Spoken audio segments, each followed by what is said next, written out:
Hi, this is Ali Arango of Little Guy CGI, and today I would like to show you how to make a 2D cutout character and rig that character for animation in Blender 2.79 as well as in Gimp. So let's get started. Okay, if this is your first time in Blender, I recommend you go to File, User Preferences, go to Input, and then choose Select with left click. Blender's default select is with right click, and this may confuse you if you're coming from Adobe programs or other 3D programs. Also, while you're in here, click on Add-ons, put a check mark next to 3D View Navigation, then scroll down.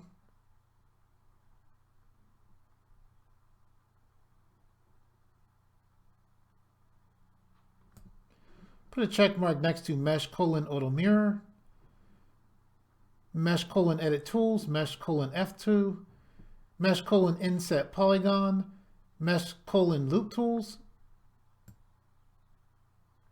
Put a check mark next to Mesh: Relax.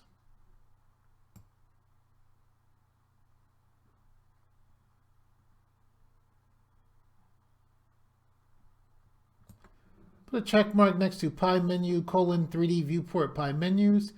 Put a check mark next to Pie Menu: UI Pie Menu Official.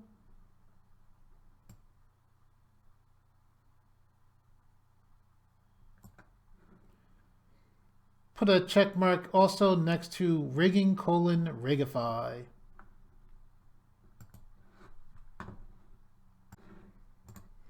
Okay, while most of this tutorial will be done in Blender, we'll be making our character and setting up our character in Gimp. That's what I meant when I said when I mentioned Blender and Gimp. We'll be using Blender and Gimp to make this character.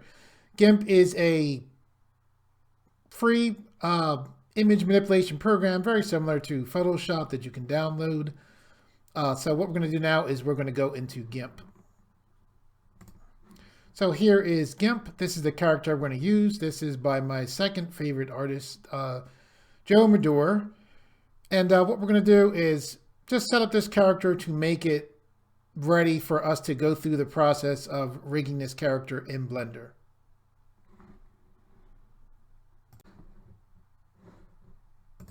Okay, here we are in Gimp. The first thing we want to do is left click on our layer panel to the right. I'm going to right click, then select duplicate layer. When you're working in the image manipulation program, typically what you want to do is duplicate your layer. So if something happens to the layer you're working on that you don't like, you can go back to your backup layer. So I'm going to left click on the bottom layer, and then I'm going to click this eye to turn off the visibility of the bottom layer. Now I'm going to left click on the top layer. I want to make this image brighter. So I'm going to go to colors, left click there, and then select curves. Curves is a modifier that is found in many different image manipulation programs. Typically works the same in most of them. By taking this line here, we can adjust the brightness and the contrast of our character here. So I'm going to left click right on this line to put a dot there. Then I'm going to move this up. And when I move this up, I increase the brightness of this character. I'm going to left click here to put another dot, and then I can pull that dot down to increase the contrast of the character. So now with that done, I'm going to select OK.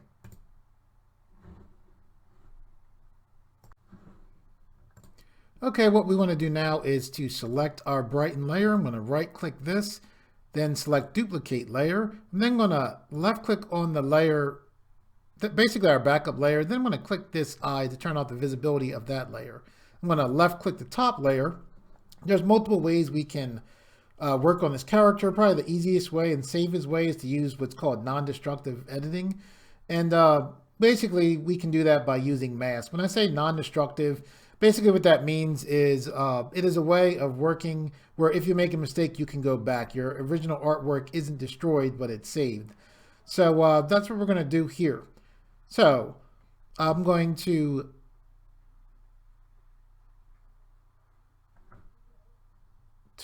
do that, I'm going to left click on our backup layer.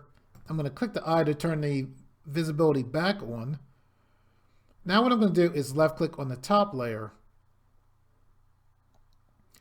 And okay, my brain. Okay, I'm going to click on the bottom layer. I'm going to turn the opacity down. I'm going to click the top layer. So here we see our character here. It's kind of it's the opacity is lower, but I don't want to see just a checkerboard, so I'm going to left click here, and then I'll select transparency. When you look here, you can see here is our black color. Here's also our white color. I can click this little symbol, looks like two arrows, and then with that done, what I can do is hold Control, and then while holding Control, I can press the comma key. I put a white layer in. I'm going to left click and drag this white layer so it's on the bottom now.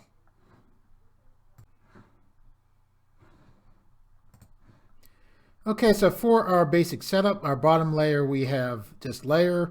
We have a backup non-edited image here that's currently not visible. We have our brighten layer, and then we have a duplicate of that brighten layer. We want to left click on the duplicate of the brighten layer. We're going to right click. We're then going to go down to add layer mask, select add layer mask. We're then going to select black full transparency. We're then going to select add. When we did that, we have a black mask now covering over our top layer here. What we see is we see this half opacity layer here. So what we want to do is go to our paintbrush. We want to make sure our color is white. When we color in white over this black mask, whatever is white or underneath the white that we color in here will show. So make sure that your brush, you can click here and get different brushes. You want to make sure that you have a hard brush for here. And then what you want to do is you want to start to color in white over top of your character.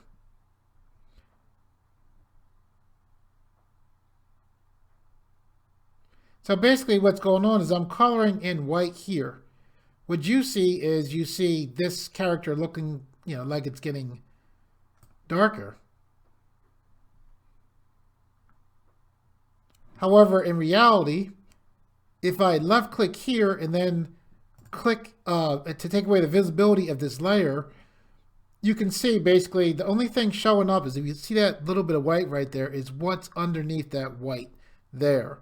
The reason why we lowered this layer down to half opacity so that we could use this layer as a guide. So now I'm going to left click to turn on the visibility back on for this layer, and then I'm going to left click on our top layer, and I want to make sure that I have the mask selected.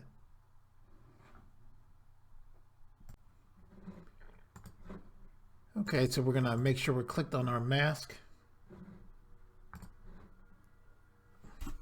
We're going to continue.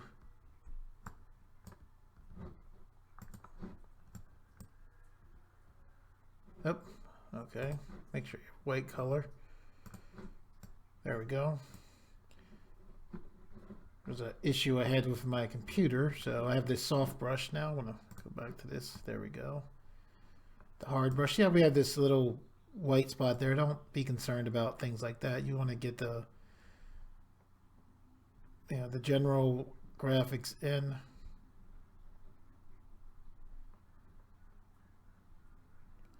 We have a lot of work to do, so I want you to learn from this, and then you can always go back and adjust things. So here we have the color, the character colored in, and you can see right there. When I click here and then select this eye, then here you can see this is what we actually have. Now, remember I was telling you about this being non-destructive? I can go here and see where we're using. I'm just clicking on the top layer, hiding it. We were using this as a guide. We don't need this anymore since we actually have our character outline. So I'm just going to click on this layer, click the eye, then click on the top layer, then click the eye to make this visible. I was telling you before about this being non-destructible. And this mask is very nice to work with because we have these areas right here where what we can do is white makes whatever underneath the white in our mask here appear. Black makes whatever's covered by the black disappear. So what we'll do is go here. So the top color is what we're currently selected on, which is white. The bottom color is black. We can click here. We also can press X on our keyboards. And then I'm going to shrink my brush. Now what we can do is we can come in and color black.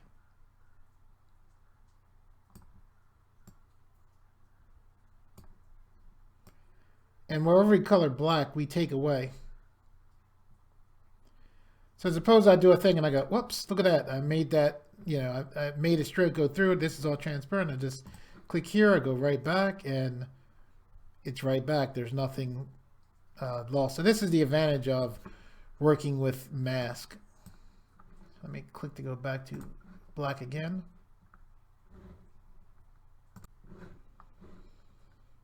Okay, I'm going to click on the magnifying glass. And I'm clicked on the magnifying glass. Now I'm going to drag a box around what I want to zoom in on. Now I'll go back to my brush.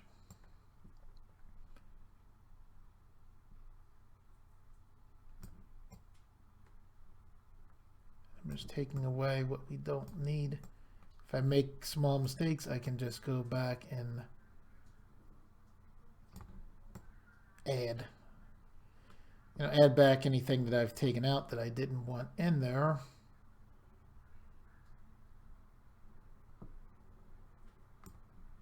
We can hold the middle mouse button to pan our image.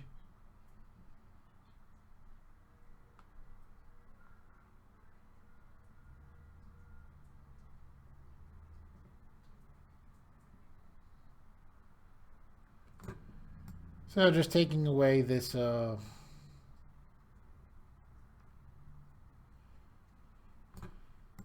image, of our whole body that we do not want.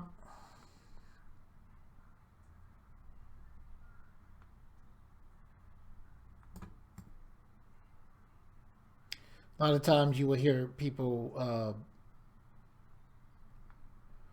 not saying the nicest comments about Gimp. I used to teach the Adobe Master Suite professionally for technical school, and I used to teach the students Photoshop. However, once they were done with their Photoshop work, a lot of times I would show them Gimp. And, Gimp is, even if you use Photoshop, Gimp is a nice tool to have. Because of the fact that, one, it can run off of a thumb drive. And you can pretty much have it, as long as you have access to the internet or a thumb drive with it on there, you can have access to the program. You can use it totally free, totally legal. It's nice. And to be honest, as far as Gimp and Photoshop, they seem so similar to me. I would actually say that Gimp is a little bit more work than Photoshop, but Gimp actually made me better at Photoshop because there's just certain things that Photoshop would kind of do automatically. In Gimp, you could do pretty much the same thing, but you might have to click another 2 or 3 steps. And using Gimp actually made me understand some of the things I was doing in Photoshop.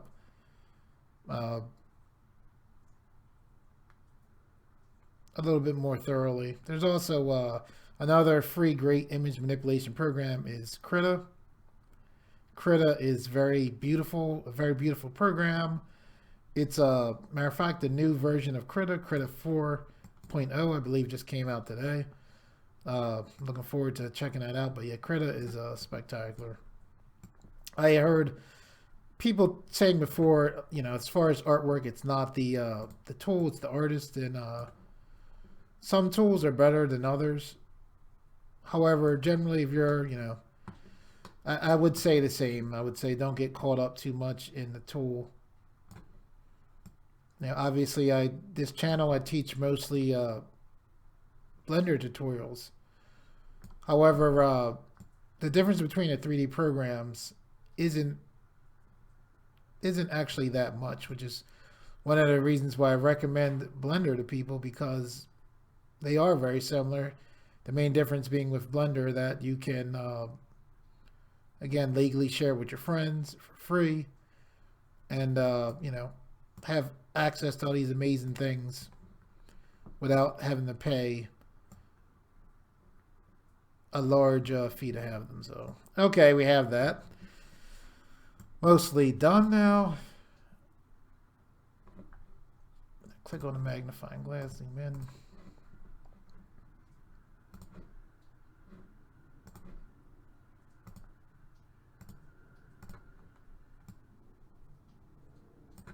Okay, if you hold control and roll your middle mouse button, you can zoom out in Gimp.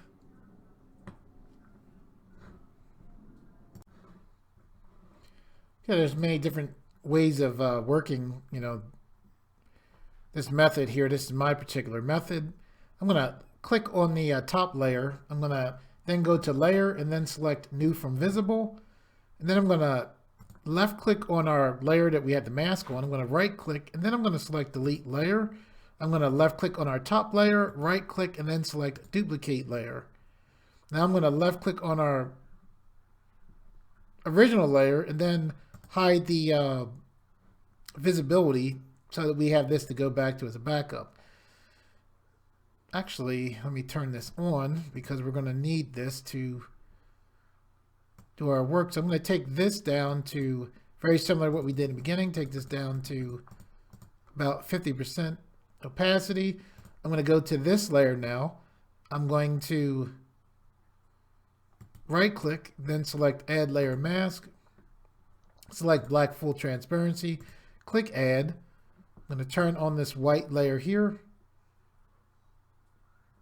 And then what I'm going to do is I'm going to go to the magnifying glass. I'm going to drag a box right around the arm here.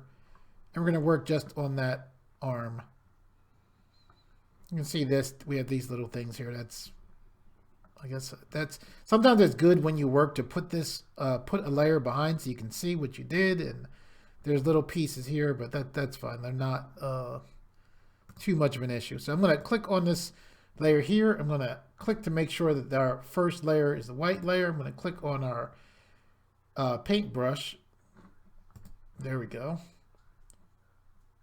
I'm going to hold control while holding, and then I'm going to hold control while rolling the mouse wheel. That's interesting.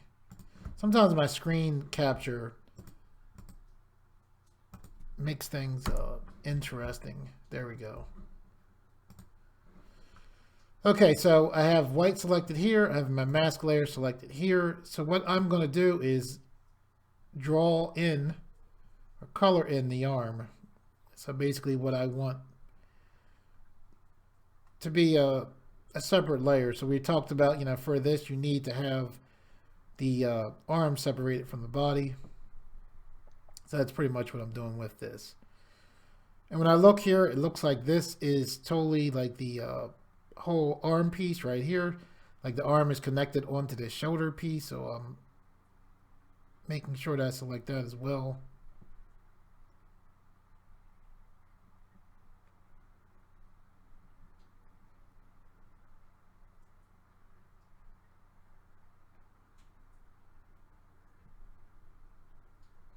It's funny, when I first graduated from design school, I see this drawing here, muscle guy, he looks all cool, right? Uh, I thought that when I first started working, I was going to be doing things like this. And the first thing I did when I got out of school was an internship for an event in a event company. And then one of their main things was weddings. So my first professional work was dealing with people constantly saying, I was thankful for the work, don't get me wrong, but dealing with them making flowery looking wedding pictures and just everything flowery looking, and being told to make everything look lovely and make it flow, and kind of funny. Okay, so we have this arm here. So now I'm going to left click on this layer here, and now you can see the only thing here is this arm. So I'm going to turn off this layer here. I'm going to click on this top layer. Then I'm going to select layer and then choose new from visible. So now with that, we have this arm layer here. So I'm going to double click here and name this arm R, then press enter. to lock that in. Okay, I'm gonna hold control and zoom back. I saw something when I was setting up this layer, so I just clicked back on this layer and clicked on this mask. I'm gonna right click here, and I can see these options now. Okay, so I thought I saw something that said invert the layer or invert the mask.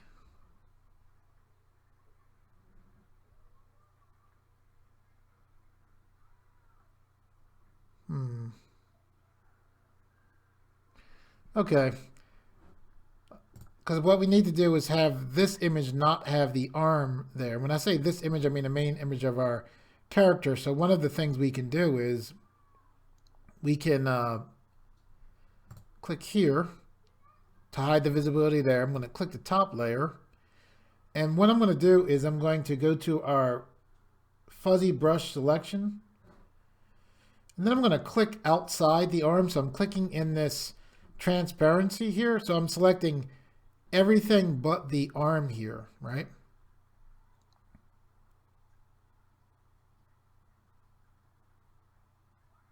So what I want to do is I want to fill this with, I want to fill this with white. So I'm going to click back on our layer that we have the mask on. I'm going to turn the visibility on. I'm making sure I have the mask selected. And then what I'm going to do is I'm going to hold control. While holding control, I'm going to press the comma key. Okay, so we have everything, you know, showing that we previously took away. And now what I'm going to do is I'm going to go to select and then invert.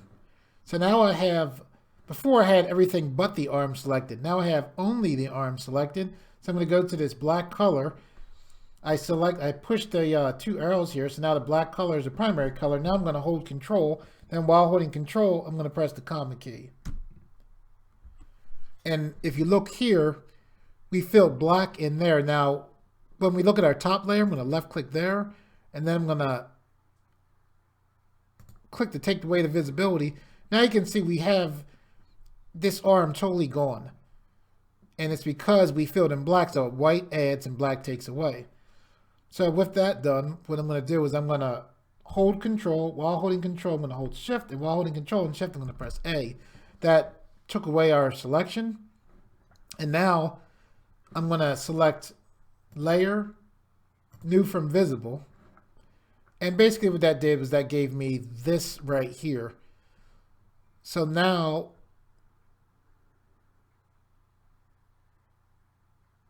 that I have this, I'm going to go to this layer here. I'm going to right click on the layer and then select delete layer.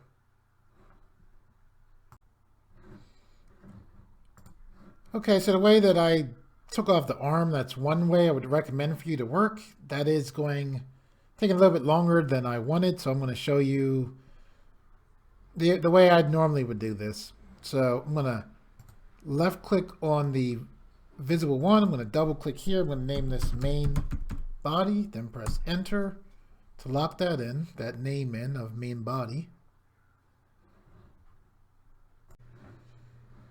Okay, and when I say the way I normally would do it, let me add to that the way I normally would do it when I'm pressed for time. If I had time, or if you have time, I recommend you do it the first way I showed you with the masking way. Okay, so I'm going to click on this main body. I'm going to right click, then select duplicate layer. I'm then going to click on the original copy. Click the eye to hide the visibility. I'm going to click on the top layer. And I want to separate this right here, this cloth. So what I'm going to do is I'm going to go to our lasso select tool. And I'm just going to click here, drag my mouse, then I'm clicking, clicking, clicking, clicking, clicking, clicking, clicking, and then clicking. So now with that all selected, when I say that, I mean this cloth right here. I'm going to make sure I'm selected on this. I'm going to go to edit. I'm going to select cut. I'm then going to go back to edit. And then I'm going to select paste into. And when I did that, now you can see this layer here. It says floating layer, pasted layer. What you want to do to deal with this, you can either click this anchor to make this be a regular layer again, or you can hit new layer. So now we have that right there.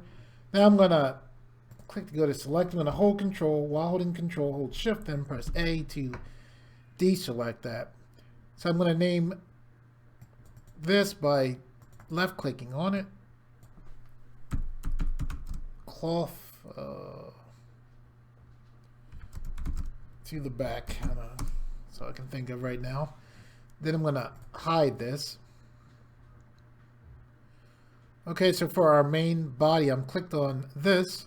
What I'm going to do is go back to that lasso select, and I'm just going to take this lasso select, and I'm just basically outlining the inner part of the arm so I can pretty much get rid of this arm.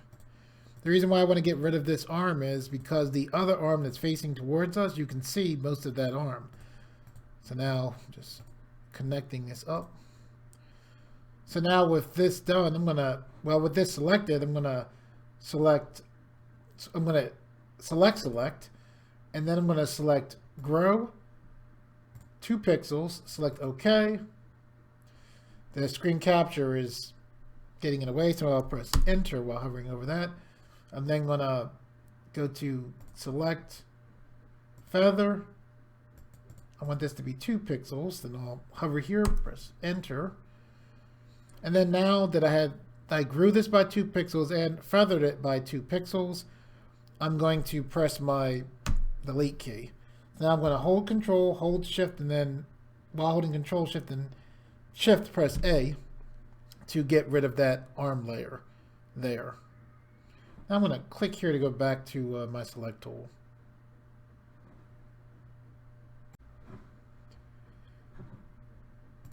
Okay, so we have our main body, we have this cloth, we also have our arm right. So I'm going to click on our main body copy. We want to get this leg here. However, before we get the leg, I want to get this piece right here, this cloth piece. So I'm going to go to the lasso select. And I'm just clicking and dragging. I'm doing this because I figure this is a cloth piece. If we have this animating with the rest of our character, it could give some extra detail. A lot of times I think with animations, it is the subtle details that get you. And this is here, so we might as well use it.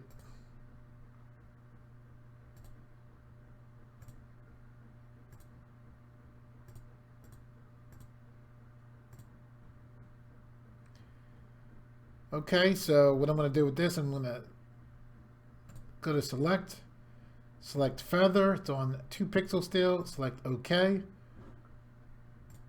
I'm then going to click edit and then select cut. I'm then going to go back to edit and then select paste into. I'm then going to go to create new layer just to have that floating layer, you know, not show up now. Now I'm going to hold control, while holding control, hold shift, then press A to deselect.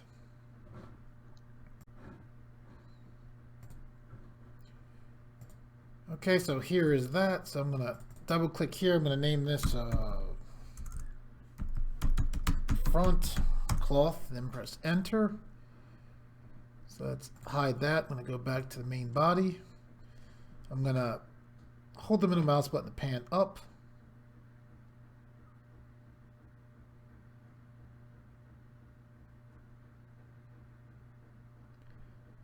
I'm going to grab this leg right here. So with this selected, I'm going to go to lasso select.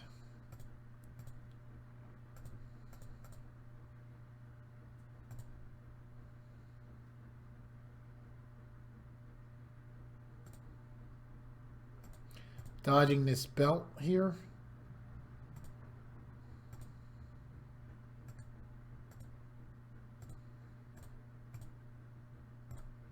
So now with that selection there, I'm going to go to select feather. There's a feathering of 2 pixels. I'm going to click OK.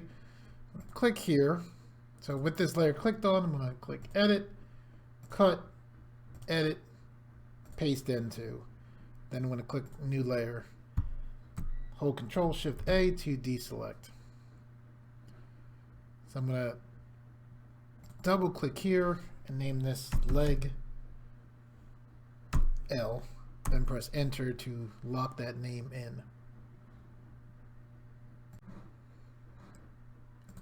Okay, so what we're going to do now is we're going to click the visibility to hide that leg layer. We're going to click on our main body copy. We're going to go back to our select tool. Let's dodge this pouch here. And then we're just going to select this whole leg. We're going to go to Select, Feather, click OK. Then we're going to click Edit, Cut, Edit, Paste into, and select New Layer. Then hold Control Shift A, or press Control Shift A to deselect. We have this new layer right here. So I'm going to double click here and name this leg R, then press Enter to lock that in. Okay, so with this leg here, we want to fill this in. And basically what this is, if you remember, this is where the arm was at. So now what we took the arm away, we have this transparency here. We don't want that. So what we can do is we can go to the clone brush, which is here. The way the clone brush works is you hover over an area, you hold Control, then you left click. Oh, I didn't select it. There we go. Hovering over area, press Control. You can see like there is this circle here. And so basically with this clone brush, whatever I paint will basically be from right here. So I can just take this and basically fill in this area here. And right now we're just trying to get it, to not have that transparency there. So then what I can do is take the bracket keys and make the brush bigger. I'll hold Control, then select from right here and kind of like drag this over.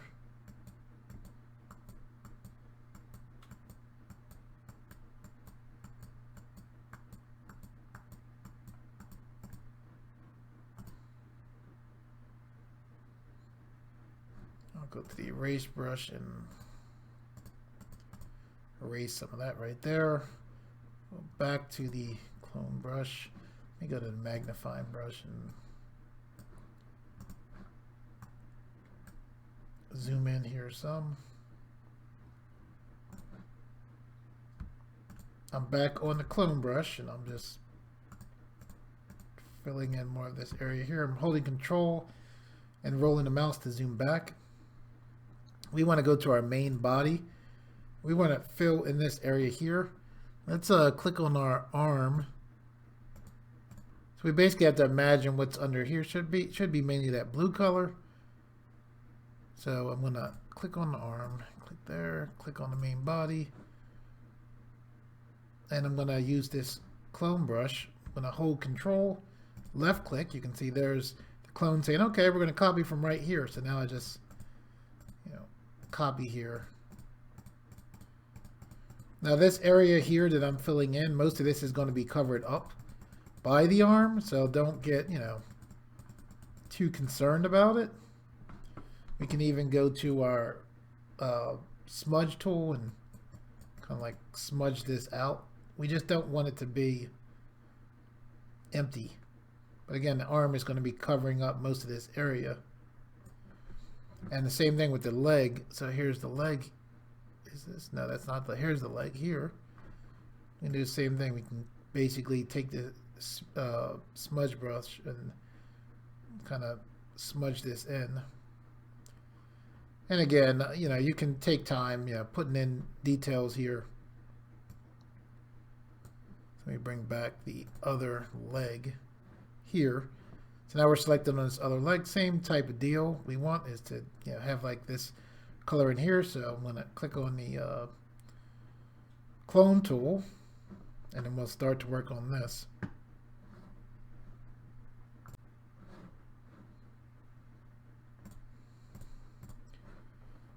When I come back in, you see me clicking this move brush. It's like I'm starting the video up. I'd like to click just to make sure the screen capture knows, I'm working on this screen. So if you're like, why is he clicking that move? That's why I'm doing it. So, okay, I want the clone brush though. So I'm going to hold control, click here, basically drag this over here.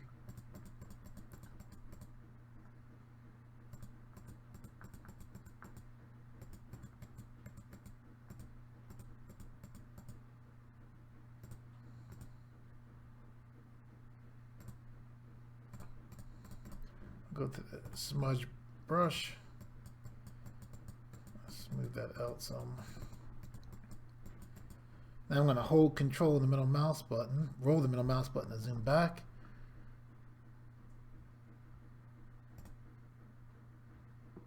I'm going to click on the main body. Let me hide the legs. Okay, I'm going to click on the magnifying. I'm going to left click and drag to zoom in here. Let's make this red come across for the main body. So we'll go to the clone brush, just like before, and we'll just take this right across here.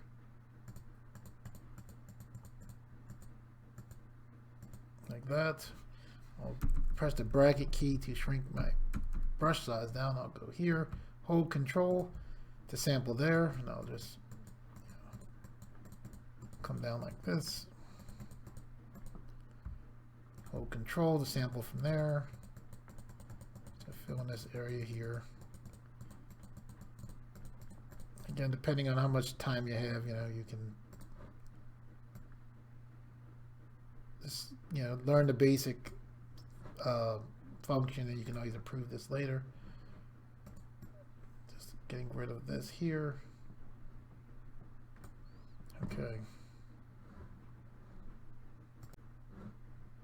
Okay, I'm going to hold control and then roll back. Let's see this here. I'll let that get me for now. Okay, so let's bring back these legs.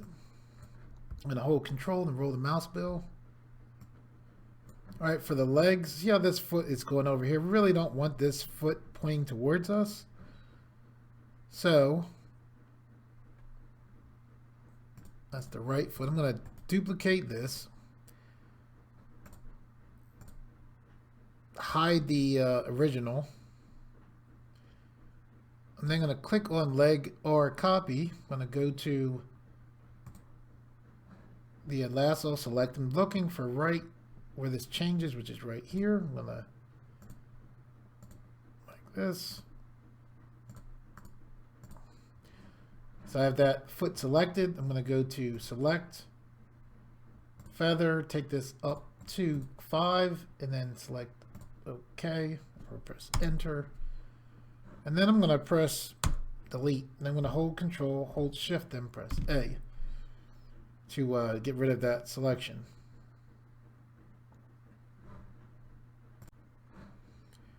Okay, now what I'm going to do is click on this leg L.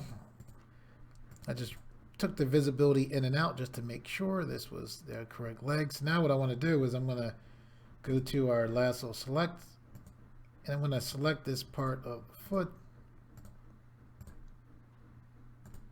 So with this selected, I'm going to go to edit, copy, edit, paste into. Here's the layer here. I'm going to click new layer. Then I'm going to hold Control Shift A, or press Control Shift A. So I have this layer here that's at the top. I'm going to go to our move tool. When you go to the move tool in Gimp, you'll see a thing that says pick a layer or guide. Then it'll say move the active layer. You want to click move the active layer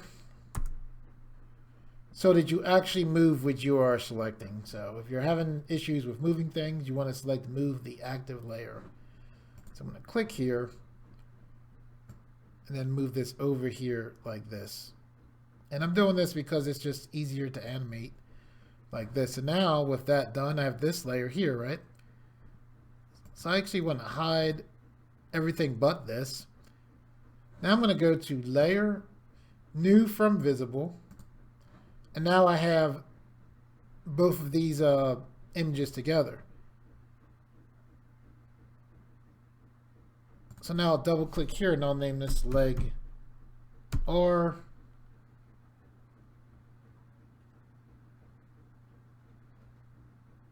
I guess I'll name it. I'll name it leg right, so it's not the same. So leg right. There we go. This right here we don't need anymore. So I'm gonna delete that.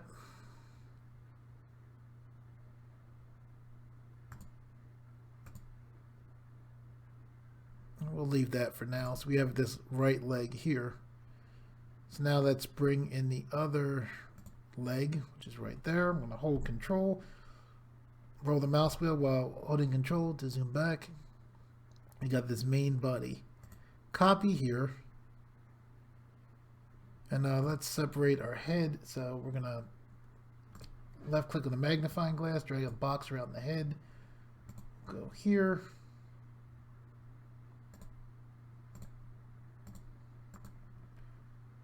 We're just selecting around the head here.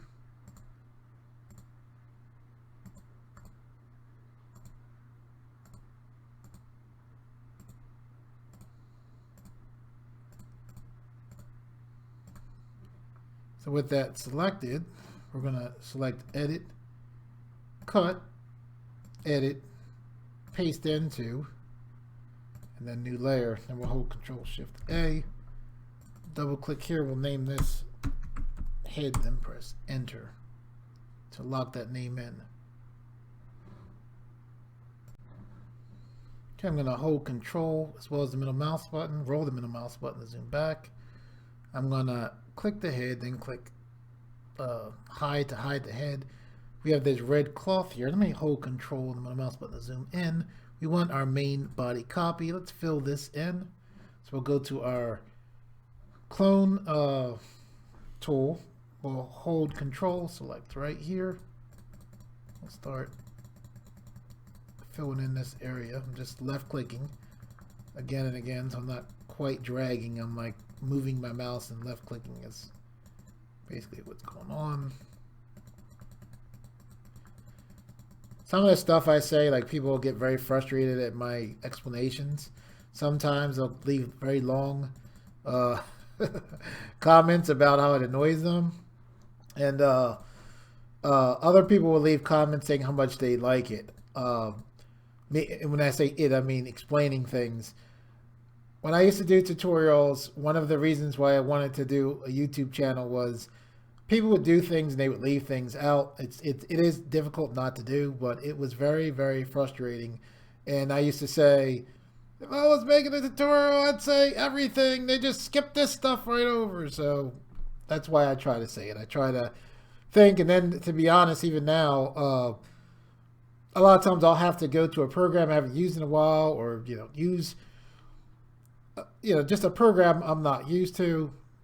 And, even if you're doing something like people they'll typically say things like, oh, if you're doing something that advanced, like rigging or whatever, somebody, that's just starting off, they wouldn't be rigging. And I'm like, actually, that's it may be an extreme general case, there's some truth to that. But when I go to another program, I know how to rig.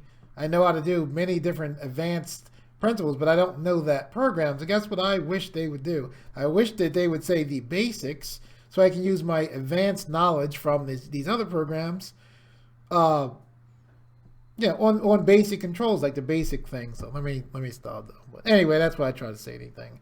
Try to describe things as much as possible. So main body. Okay, I'm just clicking here just so I can make sure I have this. Oops. So that dot there. Okay, so we have our main body. We have our head. Okay, as far as our arm, let's bring back. So let's click here, click to bring our head back. And then where's our arm? Here's our arm here. Okay, now see this, how this right here is like the, it's covering up the arm. All we do with that is click the arm and move this up, and now the arm is, you know, in place. So I'm going to hold control, roll the mouse wheel back. This here, the arm just has to go above that. So now the arm's in place there. Okay, this might seem kind of strange to you. We actually want this arm on this side as well. And the reason why is for animation purposes. Here, the arm, because it's on this side, we can see this whole arm, right? The other arm, we can only see part of it. So one of the ways to deal with that is we just take this arm, duplicate it, move it to the other side. So that's what we're going to do. So we're going to select this layer here, right click, select duplicate layer, right? We're going to go to our move tool. So then we'll pull this arm over like this and basically look to see, you know, where this, how this arm would kind of be. Now remember, this arm is mostly going to be covered up by the body most of the time. So now we'll left click here and we'll name this arm left, then press enter to lock that in. Then we'll move this up. Oops, no, we'll move this down beneath our main body layer. And if I can show you kind of how, because you're like, what in the world? Like this right here, you know, that we've got to deal with that. So move this out like this. Okay, what we're going to do is scroll down, select arm left. We're going to right click, select duplicate layer, just so we can go back if we want. I'm going to click on this original arm, select the eye to hide the visibility, then left click on our arm left copy here. And with this, we need to get rid of this because it's so prominent. So we're going to go to our eraser tool and, you know, get rid of that.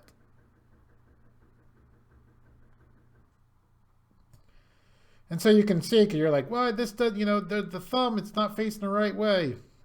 For making the cutout tool, again, you can, you know, work and add in more details, but you pretty much want to have your feet so you can see them pointing in one direction, and, you know, the arm, you want to be able to see the whole arm. So it's easier to, even though it's strange, I get it, even though it's strange, like you can go back, like normally your forearm wouldn't be here, you can replace this with a, you know, the bicep, you can do that using a clone brush and all that. However, depending on how much time you have, you can do this, what we're doing here.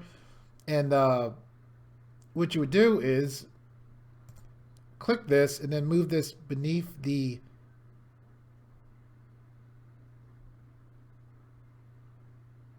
main body. And we'll take the move tool and move this over like this.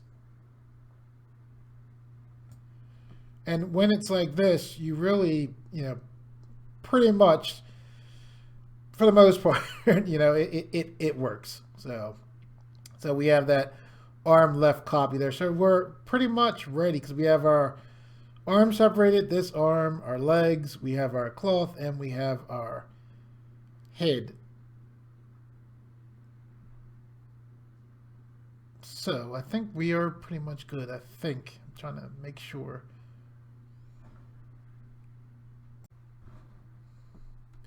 Okay, one of the ways we can check is I'm going to go to the head. And what I can do is go to the rotate tool, click on the head.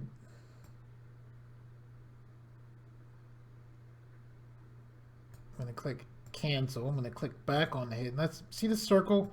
This circle is the pivot point. So we'll move this to the back of the neck.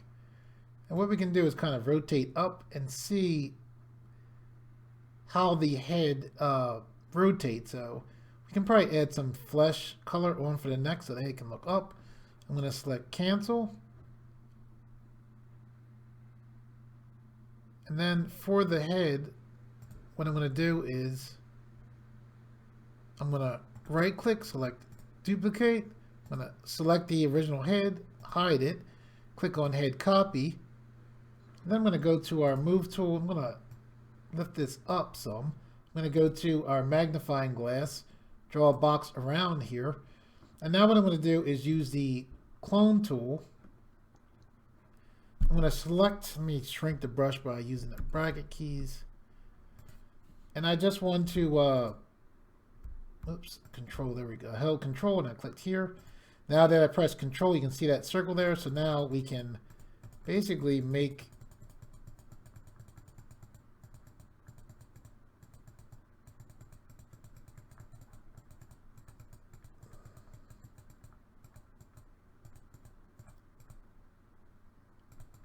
a little bit more of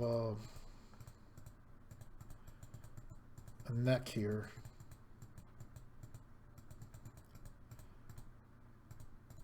And then we can go to smudge brush and smudge that out. This just gives us some area for the neck. Okay, so I'm going to go to the move tool, and I'm going to take this head and push this down.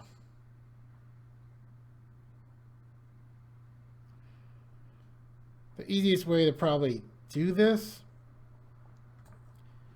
and when I say this, I mean have the head turn without having this neck look weird here, strange, however you want to call it, is we'll go to the main body copy. And what we'll do is we'll go to lasso select. And we'll go here and select this piece of this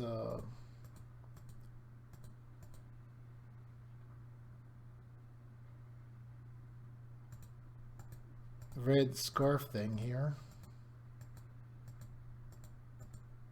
I'll bring it all the way over so it's easy to match up.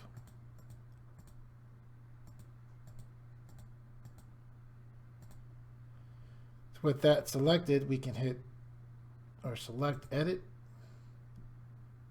copy, edit, paste into, and then select new layer. I'll then hold Control Shift or press and hold Control Shift A. And then with this, we'll name this cover scarf. So now this is here just so that our head can rotate. So if I click here, we have our head copy, right? Now I'll go back to our rotate. I'll click here. We'll take this pivot point and move it here. So now when we rotate the head, and here you can see like the neck like this, because it's making me, it being Blender is having the full head show. You know, it's covering up the scarf area, but normally it would be covered. It would look fine. So I'm going to click cancel. I'm going to hold Control and then roll the mouse wheel to zoom back. Hold Control. There we go. I go and select.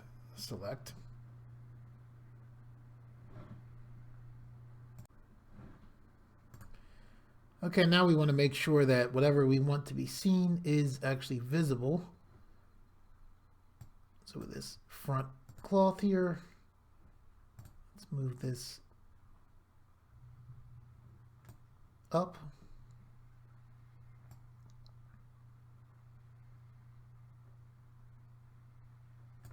This cloth to the back here.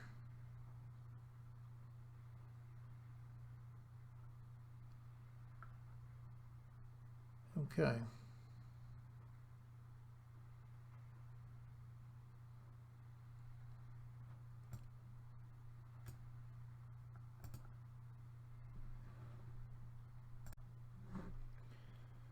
Okay, what we want to do now is we want to select the different pieces, and as we work through this it'll make more sense later. So we have the head selected. We're going to move the head up. Here's the main body copy. We'll left click there. We'll move this forward And over here like this, we have the cloth to the back. Just move that some like that.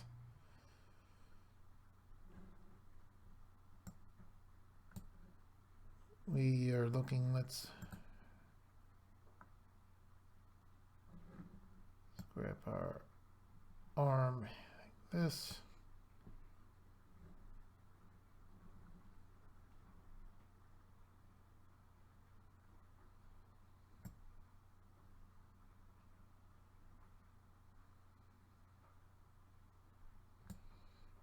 Arm left.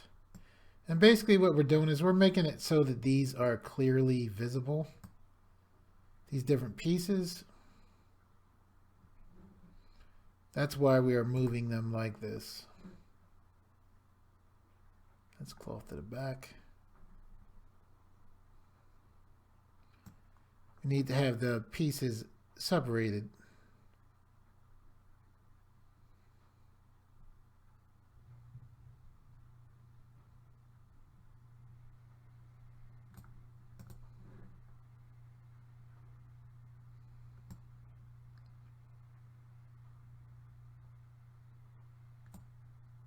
Here, okay, I can see that there. I'm guessing that's this pasted layer, so we'll click to hide that. So here's our leg left. And yeah, we basically just need the pieces, you know, separated from each other, and the more they're separated, makes it somewhat easier. Looking for that front cloth. Let's move that here.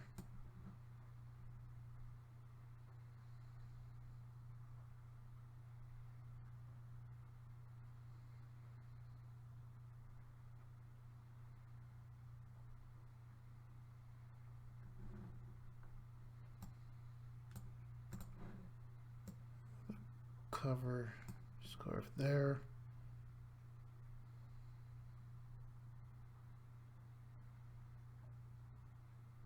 Okay, so with all of these different pieces separated, I'm going to click on this top layer here. I'm then going to go to Layer, New from Visible. So now all of these pieces are on this one layer right here. Okay, so with that done, what we want to do is select File, Export As. Now when you're in Gimp, you want to do Export As to get an image out, not Save As. If you want to save a Gimp file, you click Save As. To get an actual image out, in this case we want a PNG, you want to select Export As, okay? So I'm going to left click Export As. We have .png right here. If by some chance you didn't see .png, or you change the name and then Gimp says it won't let you save, you can click here and then come down in this list, and then you could click here for .png, you know, as well. So we're gonna name this main texture.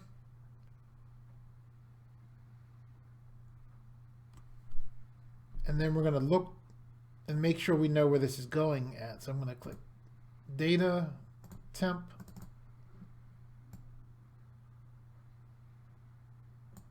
March 22nd, A. And then I'm gonna select export. Now I have this thing that says save background color. I'm gonna unclick that, then I'm gonna select export, and now we have this file saved out and ready to go into Blender.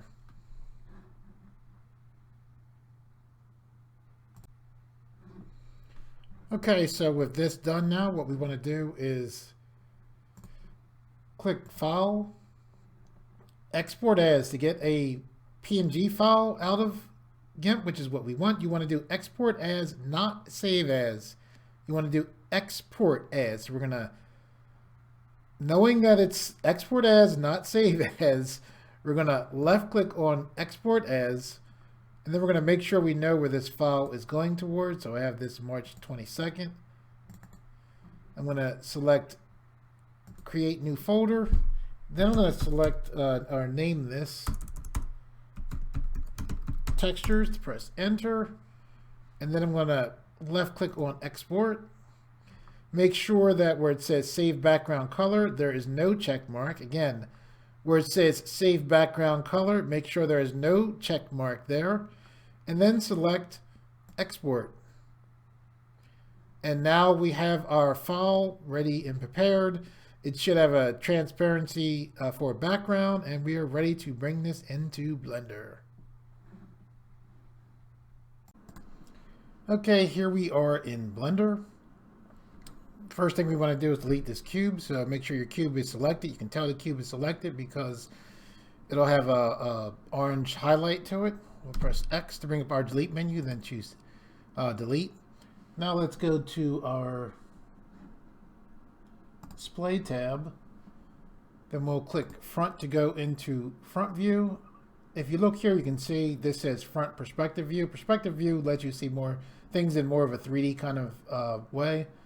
We're going to go to view perspective, or we're going to click view perspective / ortho to change this to front orthographic view. Orthographic view is kind of like a way of almost looking at things in Blender like they're a blueprint. It's useful for modeling and setting up things. Okay, so with this done now, what we want to do is press the N key to bring up our properties panel. Then we want to look down in the properties panel till we see background images. So what we want to do is put a check mark in background images and then click this black triangle. Then we're going to select add image. Once we did that, we have this other panel that opened up.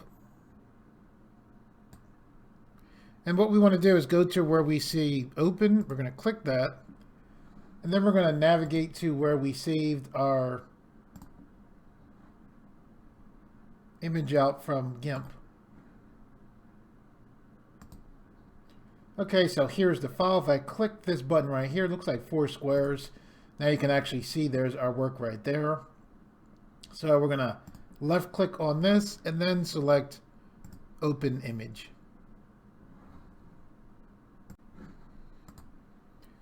Okay, if you look at this image, if it looks a little faded, I'm going to scroll down. See right here, this opacity is at 0.5. So basically this is half visible. So if we take this opacity and turn this all the way up, now we can fully see our image. What we need to do now is, the reason why we have this separated so we can basically put geometry over these images. So that's what we're going to do now. So we'll start off with this leg right here. I'm going to right click here. The reason why I right clicked here is, see this little circle thing? This is a 3D cursor in Blender. Where the 3D cursor is at in Blender is where objects tend to come into Blender at. So I'm going to hold shift and then press A. This brings up our add to menu. I'm then going to select plane. And now we have a plane that just came into Blender. So now what I'm going to do is press R to rotate on the x-axis 90 and then press enter to lock that in. So now I have the plane facing towards us. I have it facing towards us so I can basically put this plane or shape this plane around that leg. So now what I want to do is I'm going to, with the plane selected, you can tell it's selected because it's highlighted orange. I'm going to go down to where we see object mode, and then I'm going to left click on edit mode. Okay, now I'm going to press Z, and then I'm going to select wireframe. You can also click near the bottom and you'll see these different viewport shading modes, and you could select wireframe from here as well. Okay, so now that I see wireframe, what I'm going to do is, down there at the bottom we have vertice select or vertex select, edge select, face select. So I'm going to press A to deselect, then I'm going to go to edge select, and I'm going to click this edge in. I'm going to pull this down, and I'm pulling this down to cover the leg up essentially.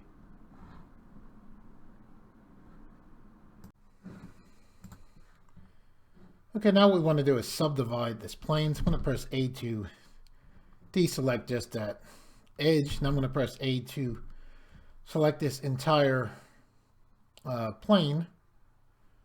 I'm going to press W and then select subdivide.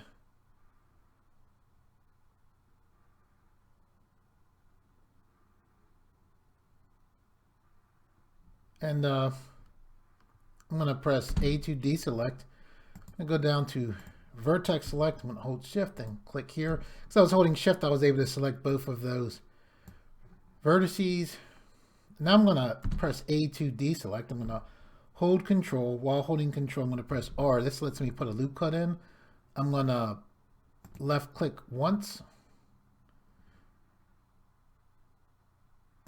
like that. Now I'm going to press, let me right click. Sorry, people. I want to basically get this basic shapes here. So what I'm doing is I'm pulling this vertex up, pulling this vertex up. Now I'm going to push this over like that.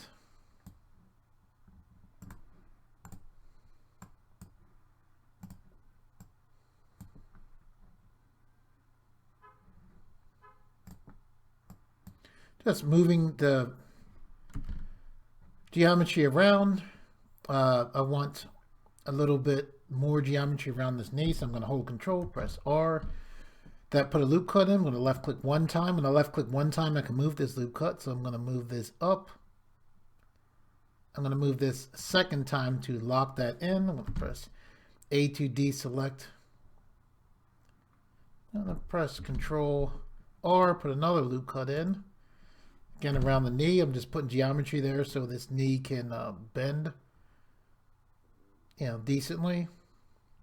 I'm going to hold control, press R to put yet another loop cut in. I'm going to left click once because I only left click once. I can move this loop cut. I'm going to press R to rotate. Now I'm going to push the vertices just more to the shape. I'm going to roll the mouse wheel to zoom in.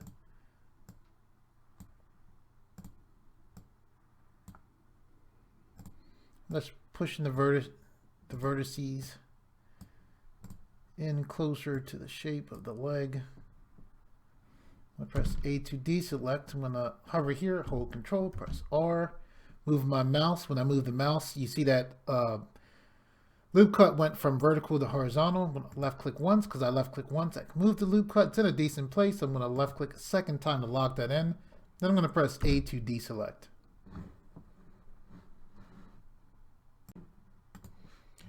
Okay, so this should be good. I'm going to left click near edit mode, then select object mode. We have this general shape.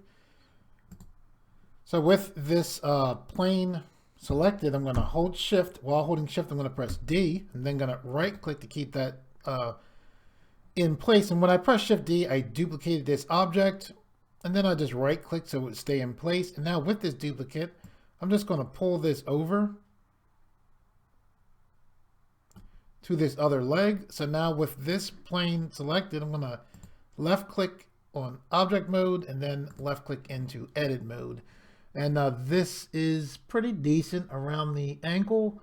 We can take this vertex here and we'll hold shift. We'll select these and we'll take our manipulator. Our manipulator is this blue and red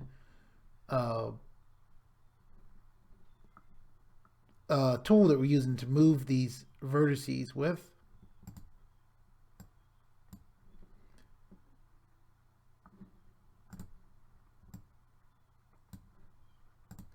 I'm just basically making sure that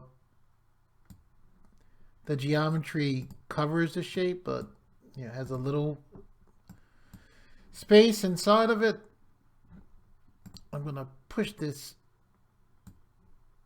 vertex back. I'm going to press A to deselect and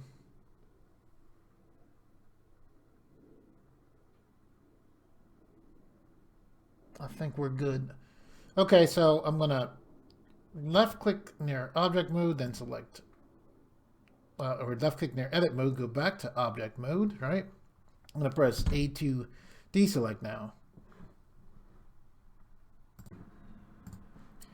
Okay, so we're going to right click here. We right clicked here to put the 3D cursor there. With the 3D cursor here, object's going to come into Blender where the 3D cursor is at. So I'm going to hold shift, then press A to bring up our add to menu. I'm going to go to mesh. Then I'm going to select plane by left clicking. Here's a plane. I'm going to press R to rotate on the X axis 90. Then press enter. I'm going to push this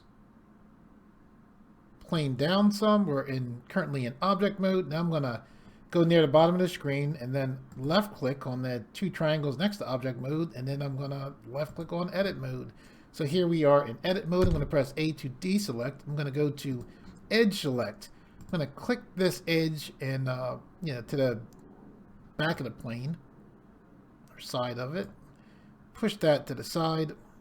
I'm going to press A to deselect. I'm going to select the bottom part of the plane. I'm going to push this straight down. I'm going to click the plane that's to the right. Pull this out to the side. Push the bottom edge down. Edge is what I meant. And I'm going to press A to deselect. A to select the entire plane. I'm going to press W. And then I'm going to select subdivide, similar to what we did before. I'm going to press A to deselect. I'm going to go to vertex select. I'm going to push the vertex up here, grab this vertex. How you like that, people? I've learned to say vertex instead of vertice. Okay, so I am just adjusting these vertices around this torso here, and we're basically just trying to make this fit. Right now, look, I see this coming out the side. That's fine though. I think I'm going to press A to deselect. I'm going to you know what, let me push this for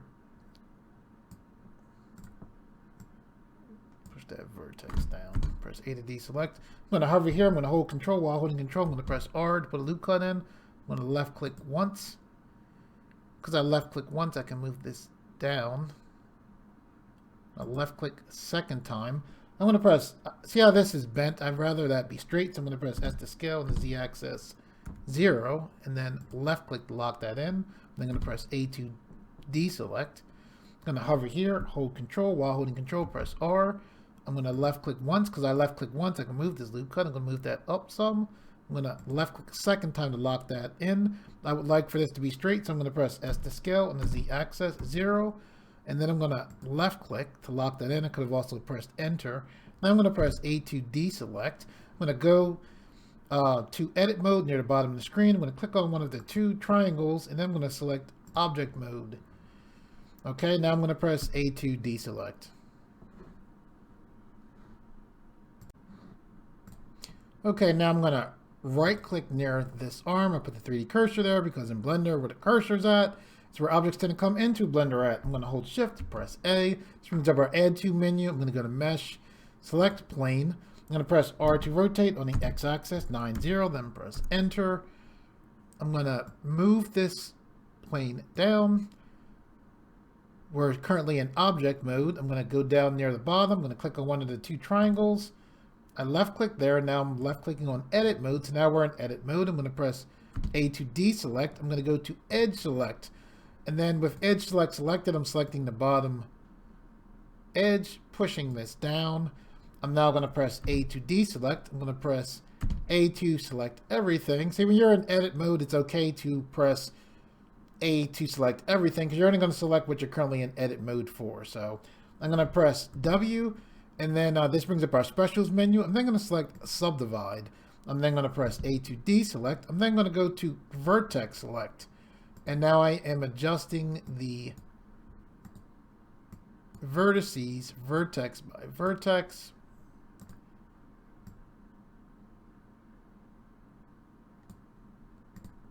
Basically trying to get this to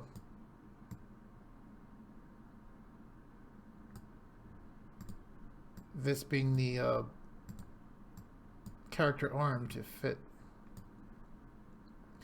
I'm going to hover here. I'm going to hold control, press R. I'm going to left click once, left click a second time to lock that loop cut in. That's what control R did. Clicking on this one vertex, pulling this to the side. Click on this vertex, pull that to the side. I'll push this one out. See where this joint is? We can put some more geometry here so that it bends. Okay, so I'm going to hold Control, press R to put a loop cut in. It's vertical. I move my mouse. Now that loop cut goes horizontal. I'm going to left click once. Because I left click once, I can move this loop cut. I'm going to left click a second time. Now I'm going to press A to deselect. I'm going to hold Control, press R. I have another loop cut from pressing R. I'm moving my mouse so that the loop cut goes horizontal. And then I'm going to left click, then left click again to lock that loop cut in. Then I'm going to press A to deselect. I'm now going to go to edit mode near the bottom. I'm going to click on one of two triangles, then select object mode to go into object mode. Okay, with this plane selected, we're going to hold shift, press D, and then right click. We right click to get this to stay in place. And then I'm just, when I press shift D, I duplicated this plane. So now with the duplicate, that's exactly, you know, over top of the original. That's why it looks like one plane instead of two. I'm going to take this manipulator and then pull this to the side.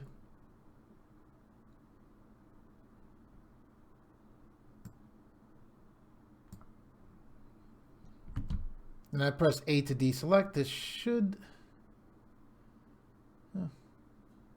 Okay, it's slightly different because of... We took that away right there. But for the most part, it should be pretty much the same. We'll adjust it. So I'm going to left click on this plane. I'm going to go near the bottom where you see object mode, click on one of the two triangles. I'm going to select edit mode. And then these vertices near the top, I'm adjusting them so that they're closer to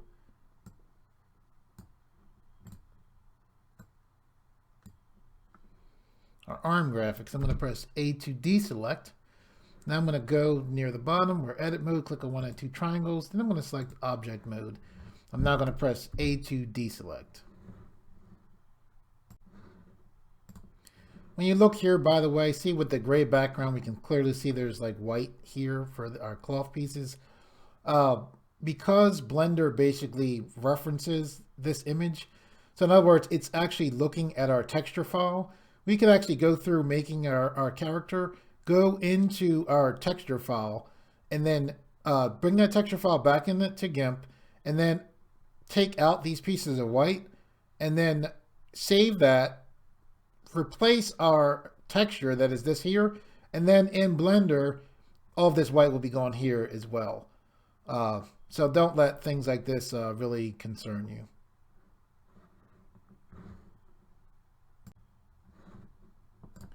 Okay, I'm going to right click here to bring my 3D cursor here. Where the 3D cursor is at in Blender is where objects tend to come into Blender at. I'm going to hold shift, press A. This brings up our add to menu. I'm going to go to mesh and then plane. Here's our plane. I'm going to press R to rotate on the x-axis 90, then press enter to lock that in.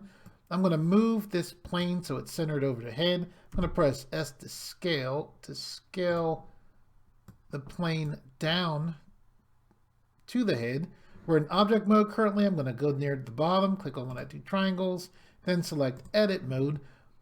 I'm going to go to edge select this bottom edge, take the manipulator and move this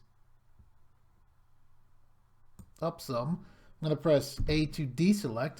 I'm going to go to vertex select and then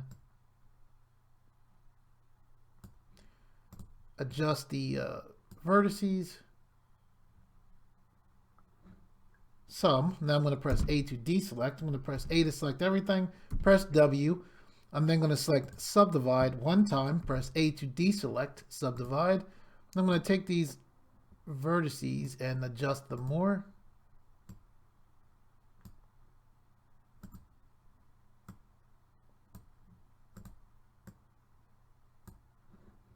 Then I'm going to press A to deselect. Okay, now I'm going to press A to select our geometry over our head. I'm going to press W, select subdivide. When you look to your left, you can see there's a menu that popped up when we pressed subdivide. This is our tools menu. If you don't see this menu, you can press T to get this to pop up. Right here, we see this number of cuts. This number of cuts allows us to control how much geometry is in our subdivision. I'm going to take this number of cuts up to 5. Then I'm going to press A to deselect. I'm then going to left click near the bottom on edit mode and then left click on object mode to go back to object mode.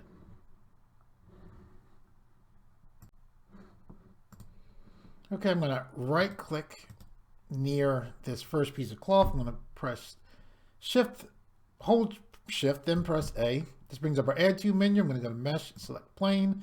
I'm going to press R to rotate on the x-axis, 90, then press enter. I'm going to move this plane down over this piece of cloth. I'm going to press S to scale on the z-axis. Like that. Since I already have this plane here, I'm going to hold shift, press D, right click, move a duplicate of the plane over here. I'm going to press S to scale on the z-axis here. Let's go over this piece of cloth here.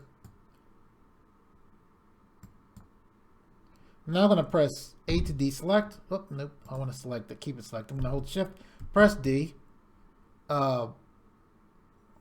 I didn't press. I'm sorry. I'm going to press Shift D. Brain's getting ahead of me. To duplicate this, I'm going to press S to scale on the x-axis. S to scale on the x-axis. Okay, so for this, let's click on this first piece of cloth. We'll go to edit mode. We're going to go to vertex select, which we're on. We're going to press A to deselect. Let's grab these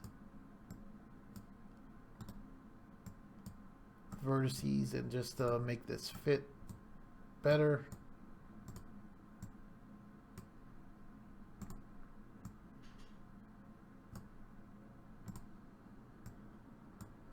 Okay, now we're going to press A to deselect that vertex, press A to select everything. Then we're going to press W, subdivide, and we'll take this up to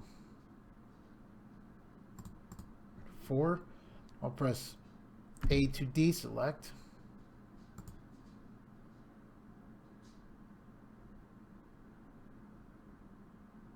I'm going to press O to turn on our proportional editing tool. See this blue circle here? This shows that our proportional editing tool is on. Proportional editing tool allows us to move more than one vertex, edge, or face at a time. When we press G, we see that circle. That circle is the influence of our proportional editing tool. When we roll our mouse, we can decrease the influence.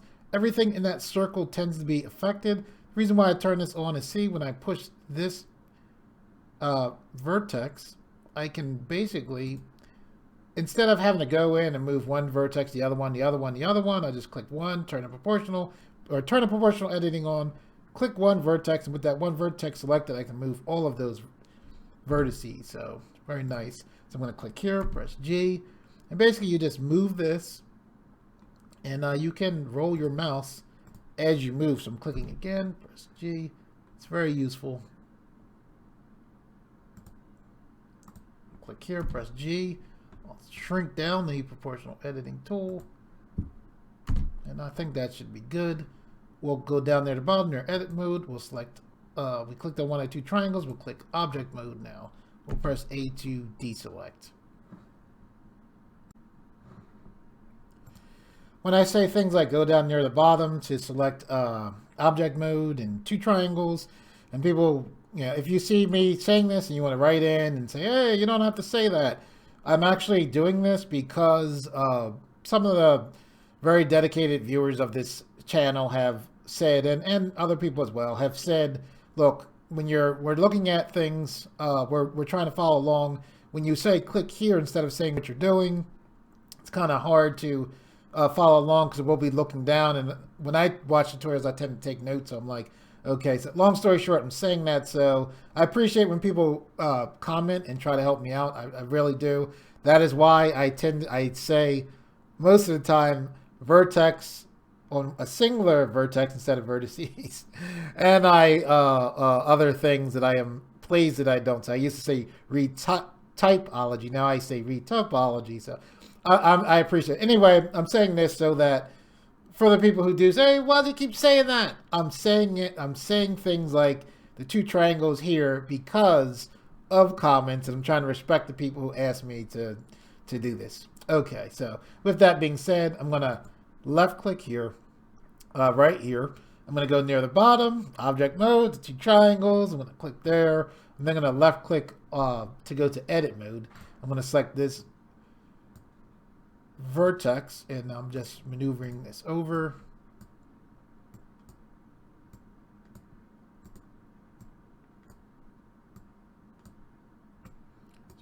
Maneuvering the geometry. I'm going to press A to deselect, press A to select everything. I'm then going to press W, I'm then going to select subdivide. I'm then going to go to the number of cuts, and then I'm going to take this up to, do I want it to be?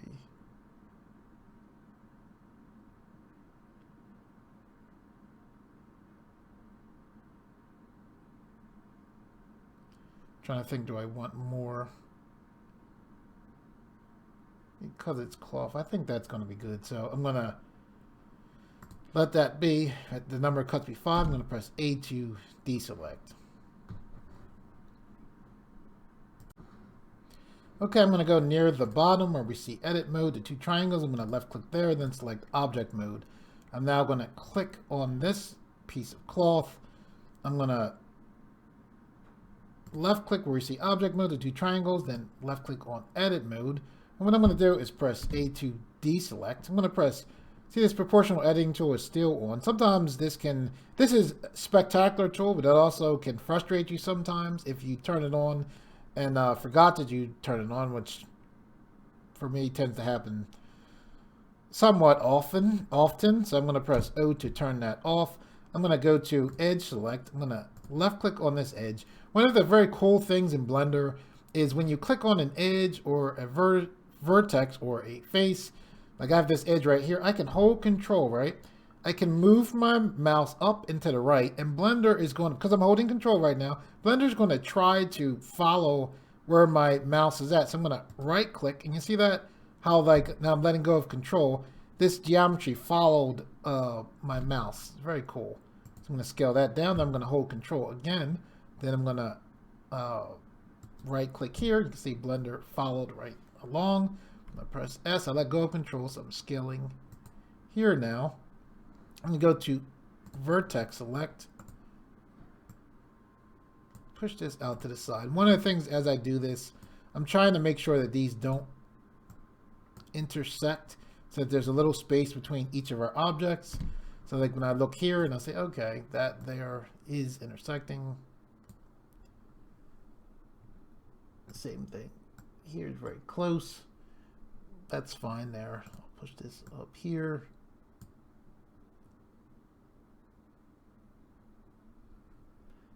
I'm gonna press A to deselect and A to select everything. I'm gonna press W. I'm gonna go to subdivide. We have our number of cuts over here. I'm gonna take this up to 5. And then I'm gonna press A to deselect.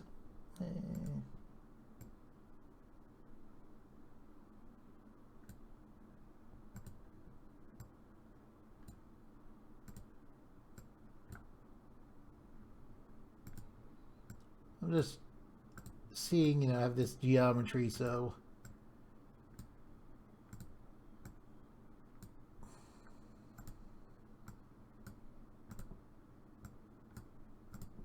just adjusting the geometry.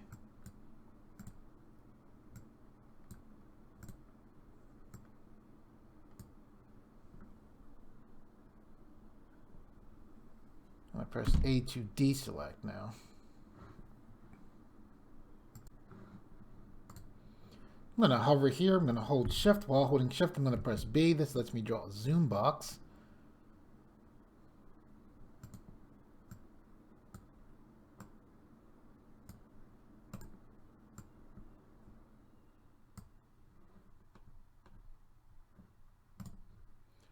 So I'm just selecting these different vertices and then adjusting this mesh of vertex by vertex. If I can Why are you doing that when you just told us about the proportional editing tool?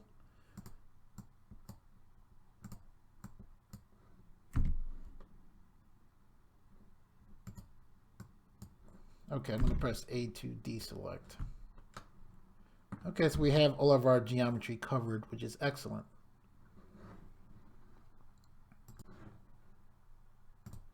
Okay, I'm going to go near the bottom where we see edit mode. I'm going to click on one of these two triangles, and then I'm going to select object mode. I'm going to press A to deselect. I'm going to move this light up and to the side. I chose to work on these different pieces of mesh as separate objects. We could have also done this all inside of one object. This is just how I chose to do it. What we need to do now, I move this light because we need to select all of these objects here. I'm going to press A to deselect. So I'm going to hover here. I'm going to press B for box select. I'm going to left click and drag. So now we have all of these objects here selected. I'm now going to hold control, and then while holding control, I'm going to press J.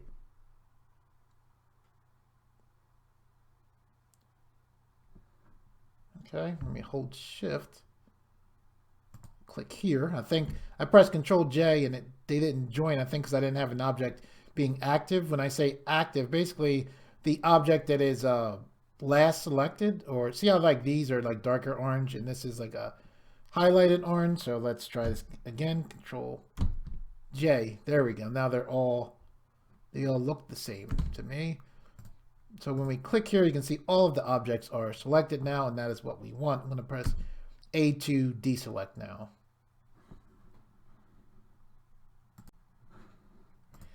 Okay, what we're going to do now is look to our left. See, there's like a little, it's almost like a little triangular stripe looking thing. So we have this cube, right? We have our two triangles, right? Right to the left of that. Doesn't look like a button. Doesn't look like almost anything. It's like right in the corner, right above our timeline, right just here. And it's like in between that and our cube, all right? You're going to hover there. When you hover there, your mouse is going to turn to a plus. You're going to left click and drag this to the side. So what I just did was I just basically split this window. I did that so that we could left click here and then left click on UV/image editor.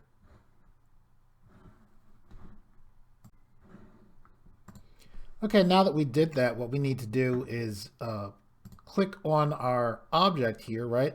So basically what's going on is we have a reference image in the background, right? We then have this, we made separate objects that were over top of that reference image. And we made these objects basically be aligned to the reference image. So now I'm going to click here, go to edit mode. So here's all of our objects that were separated. Now they're one object. I'm going to go to face select. I'm going to press A to select all of these objects. And now I'm going to press U. And then I'm going to select project from view. So I'm going to select project from view. So I'm left clicking on project from view. And then now we have basically what we're doing here is we are doing something called UV unwrapping. And that is what you see here. So we basically took these images here. We put them here. The image that you see in the background is a reference image that's not actually on these objects. We're about to put this actual image on these objects now. I think you'll understand more as we go along. Okay, so what we want to do now, I'm going to press A to deselect there. I'm going to click open. Then we want to go to where we have our image stored at, the one that we worked on in Gimp.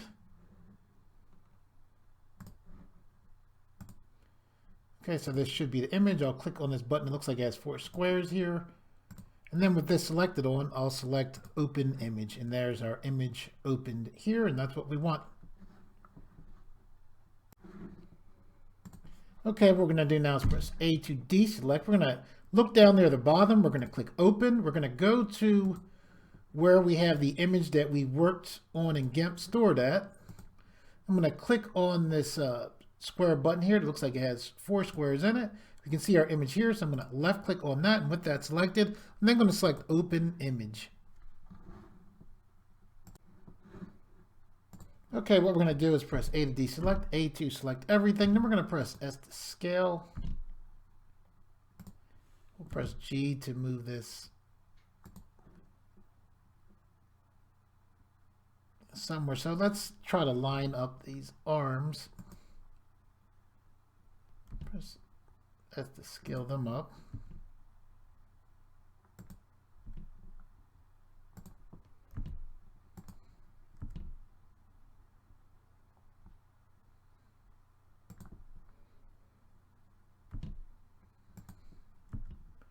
I'm just scaling up.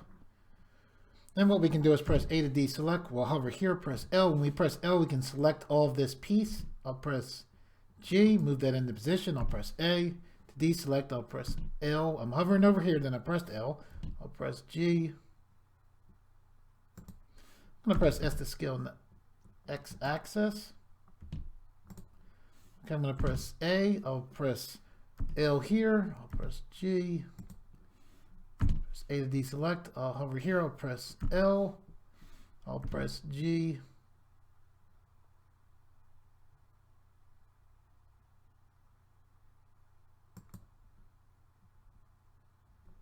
Okay, I'll press A. I'll hover here. I'll press L. I'll press G. I'll press S to scale in the X axis.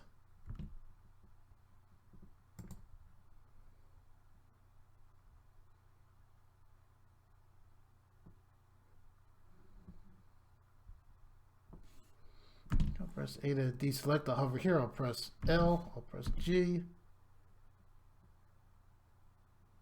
I'll press S to scale on the X axis. Press G.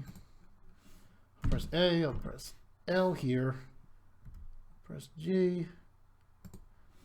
I'll press S to scale on the X axis. I'll press A. I'll hover here, press L, I'll press G.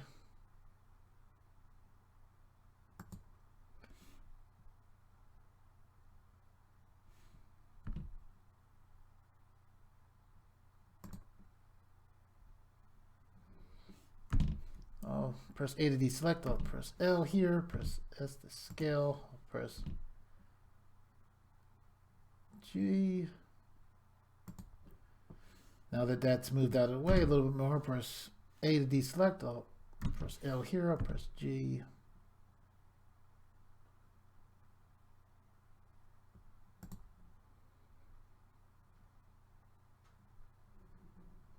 And that looks pretty good. I'm going to press A to deselect.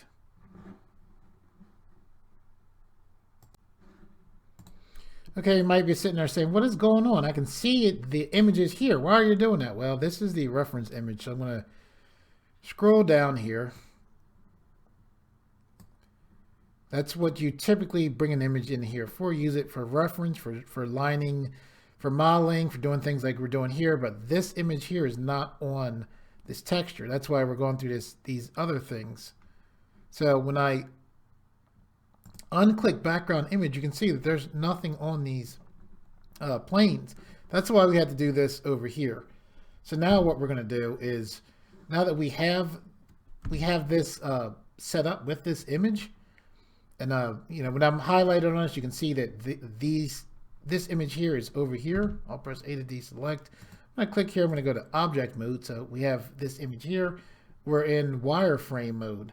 So what we're going to do is, we can press Z and do this, or we can click here. I'm going to go to material mode. So here, material mode, there's no light. That's why this looks like this is black. What we want to do is go up to this top bar here, click material, and then click new. Okay, so now we have this material here. And then what we want to do is click shadeless for this material. And we click shadeless because shadeless allows us to not have to be concerned about lighting for the images that we're putting on here, or the material that's on here. And this material is going to have a texture connected to it. So now we're going to left click here on texture, the texture tab. Now we're going to click new. And then most of the time, Blender, when you do this, you want to have this say image or movie right here, right? Which it did that. It being Blender Force automatically. If it didn't do that, you could click here, and then you could just select image or movie there. You want to look down, and you can click open here and go find your file. Most of the time, Blender knows where the image, it knows that we're using this image, so it knows that we pretty much want to use this image. So when you click here, there's the image there. So we'll left click, and now you can see this image here. Okay, you might look at this and say, hey, what's going on? What is this right here? Well, this is the material showing through. We need to set this up, this being our material, so that this part of our material, our texture, is transparent, but this part is visible. So the way we do that is we're going to click back on our material tab. We're going to look down and see we have this box right here that says transparency. We're going to put a check mark there, and you can say we still don't have what we want. Now we want to look to this alpha. See where it says 1.000. This means that well, long story short, we need to take this down to 0. All right. We took this down to 0. You can see. Okay, now we want to make it so that we don't see this white right here. To do that, we're going to click back on our material tab. We're going to look down to where we see transparency. We're going to put a check mark here.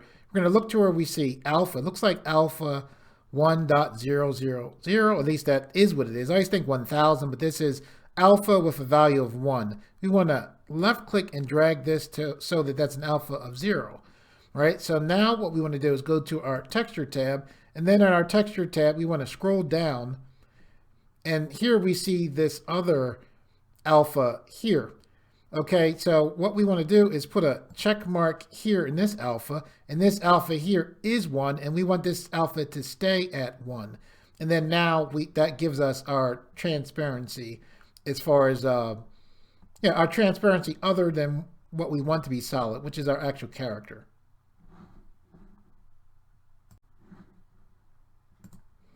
Okay, when you look at this and you see this orange here, when I press A, you can see that orange is just showing us what's selected. So I'm going to left click back on this now. And we're about to work. We don't need this window anymore. So what we're going to do is hover over that little, striped looking triangle thing. I'm going to left click and drag. See, there's like a transparent arrow right there. When I let go, now that UV window goes away. Okay, now what we want to do is with this selected, we want to click near the bottom where we have object mode, click on our 2 triangles, and then select edit mode to go to edit mode. And what we want to do here is we want to basically assemble our character. So I'm going to hover here, and then press G, move these down. I'm going to press A to deselect. I'm going to hover here, press L, press G, and move this here. Press G, move that up more like that. I'm going to press A to deselect. I'm going to hover over our head, press L. There we go. Press G. Move this down into place. Press A. Press L here. Press G. Move this into place over here. Press A. Don't be concerned about this looking like this right now. We'll deal with that. I'm going to press L. Press G. We're just getting things into their basic place right now. I'll press L.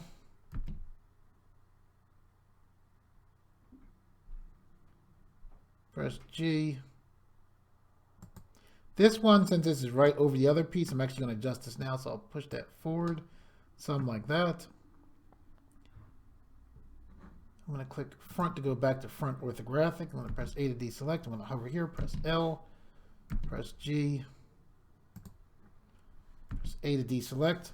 I'll hover here, I'll press L, I'll press G, move this into position here. I'll press A to deselect. Okay, now I'm going to hold Shift. Hold Shift and the mouse button. Basically, you see how this looks not right. It's because our planes are pretty much right on top of each other. So what we can do is press L. I have this arm plane selected. I'll take the green manipulator and just push that forward, something like that. I'll press A to deselect. I'll hover over this arm.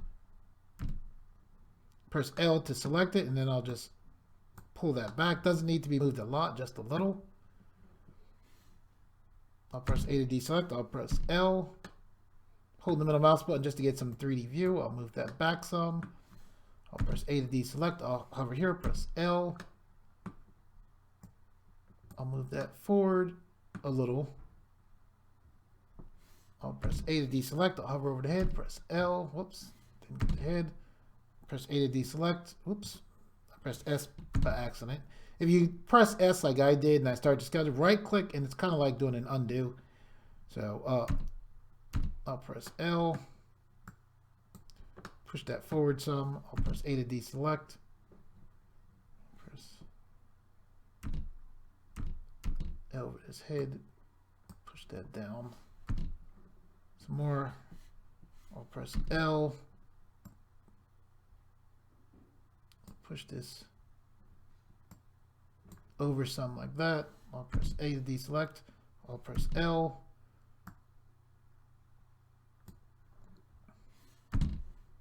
Over here, press.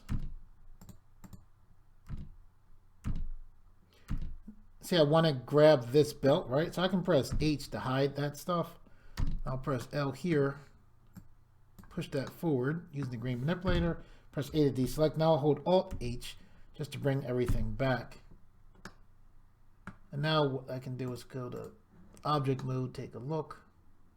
This is now I'm going to the side. This is way forward. So what I'm going to do is go back to edit mode, hover here, press L. There we go. So looking from the side, I can see that's way forward.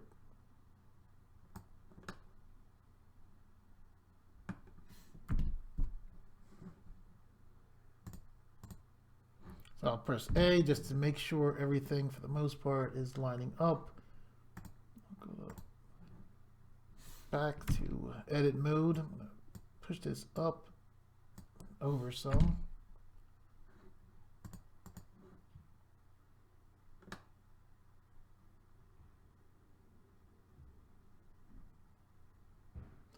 I'm holding the middle mouse button to take a look. I go back to edit mode. Press L. Push that down. I'm just looking at where the belt's at.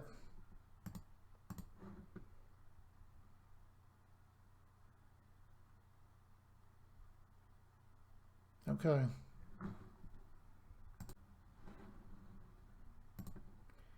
Okay, so what we're going to do now is we're going to go to our pivot point. We're going to click here. We're going to change our pivot point to 3D cursor. The regular default pivot point is the medium point. We are changing to 3D cursor. We're now going to click on our object, our character, and then click near the bottom, object mode with the two triangles, select edit mode. We're going to right click right here. So this is right how this arm would bend. Because we right clicked here and we're set for the 3D cursor to for things to rotate by the 3D cursor. Well, first we want to look here. We're going to use your ortho. Let's go to front orthographic. Now I'm going to hover here, press L. And then with this 3D cursor here and with the pivot point set to the 3D cursor, when I rotate, the arm's going to rotate right from here. Let me move that up. So now I'm going to press R to rotate like this. I'll press A to deselect. I'm going to click here. Now I'm going to hover here, press L. I'll press R to rotate like this. And the reason why this is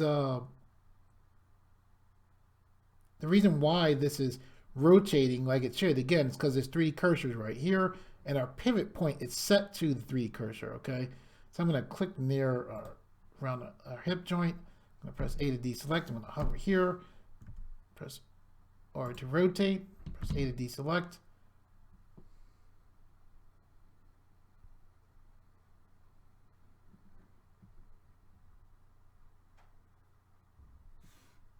Press L. I'm going to press L here. Oops, not there. Press A. L, L. Legs down too far. Okay, I'm going to press A to deselect. I'm going to hover here, press L.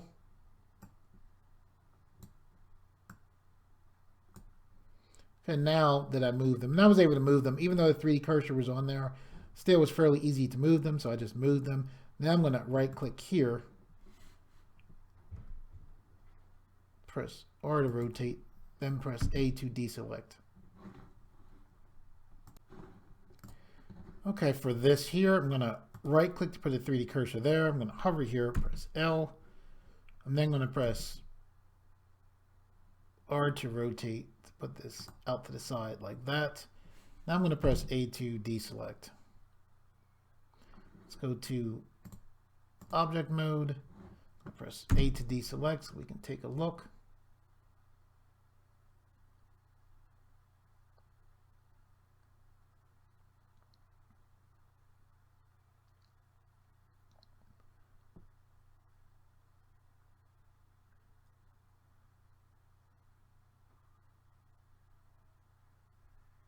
Okay. I'm going to click here, change the pivot point from the 3D cursor to the medium point.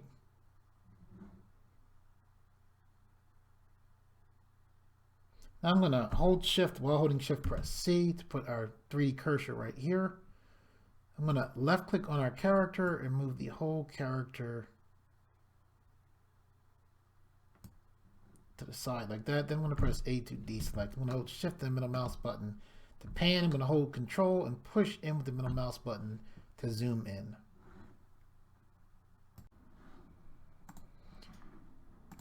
Okay, we're going to make sure that our origin point is lined up correctly. Here's our character body right here. See this dot up here? This is our origin point. The reason why we're clicked on this, but our manipulator is all the way up here is because our origin point is right there. We don't want that. We want our origin point to be centered on our body.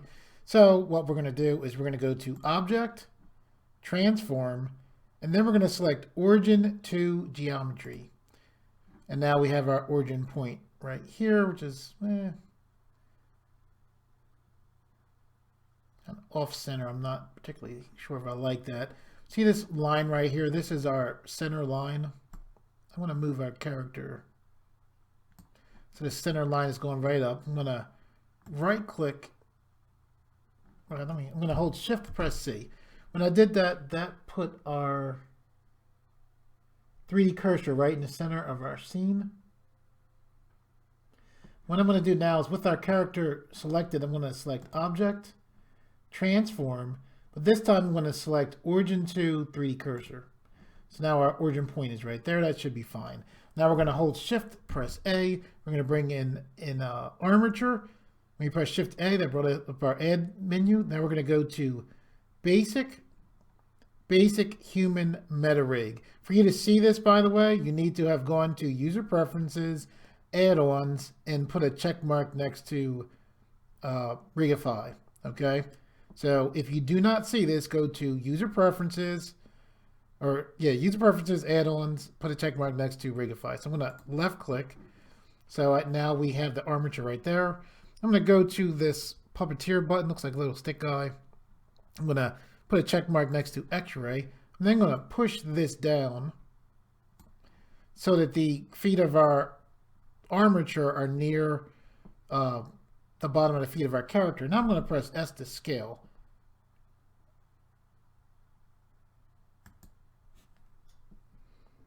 And we're just scaling the armature up so it's about the same size as our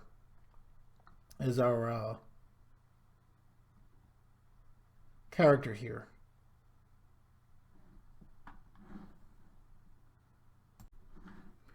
Okay, we're going to zoom in. I'm going to hold shift. Hold shift and middle mouse button to pan, zoom in more. Maybe too much. I'm going to hold control and the middle mouse button to zoom back. Hold shift and middle mouse button to pan. We're going to click to go into the edit mode of our armature. We're going to get rid of what we don't need. I'm going to hold shift and the middle mouse button. I'll hold shift and the middle mouse button to pan. Hold control and the middle mouse button to zoom in. Press A to deselect. I did that just to get the manipulator out of the way. Then I'm going to click here, press X, select delete bones. I'm going to click on this bottom bone, press X to bring up our delete button because we didn't need that. I'm going to click the back part of this bone here. I'm going to hold shift, click the other back part of the armature bones. I'm going to press E, then right click, and then I'm going to pull out these two other bones. I'm going to press A to deselect now.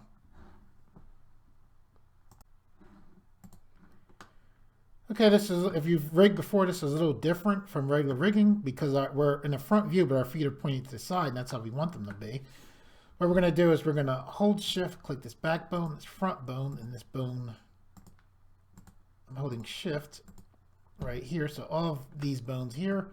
I'm going to click here to go to front view. Now I'm going to press R to rotate on the Z-axis 90, then press enter to lock that in. I'm going to move these into position over here. This bone, I want to be back like this. I've right-clicked because I want these bones to be the same length.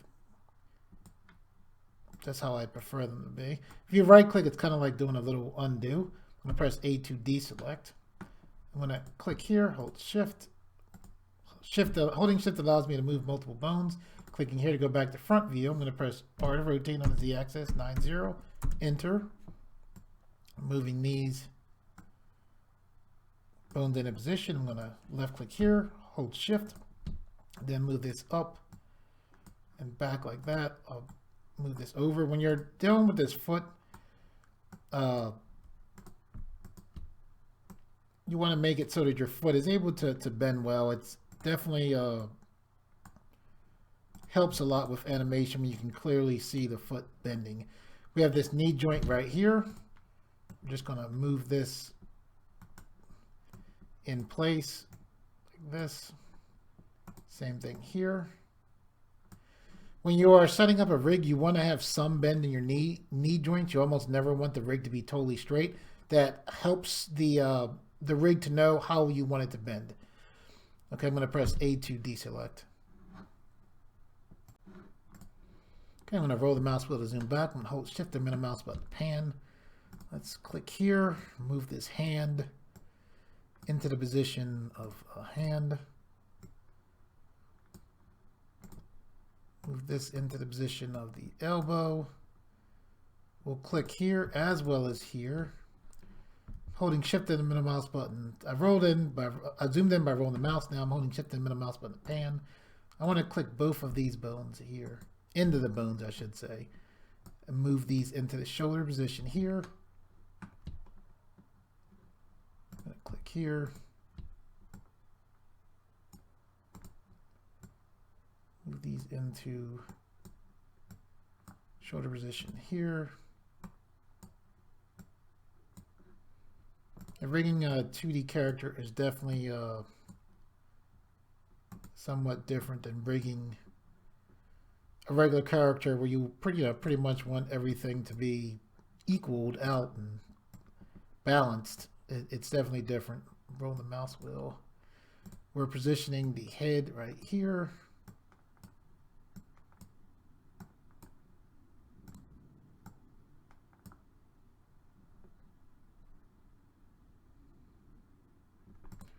We'll select these. I'll zoom in like this. We'll pull this to the side here like that.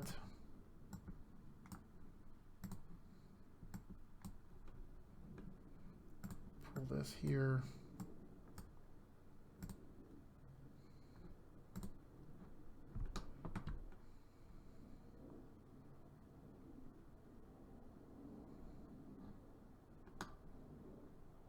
For these bones, we really don't need these, so we'll press X and delete those bones.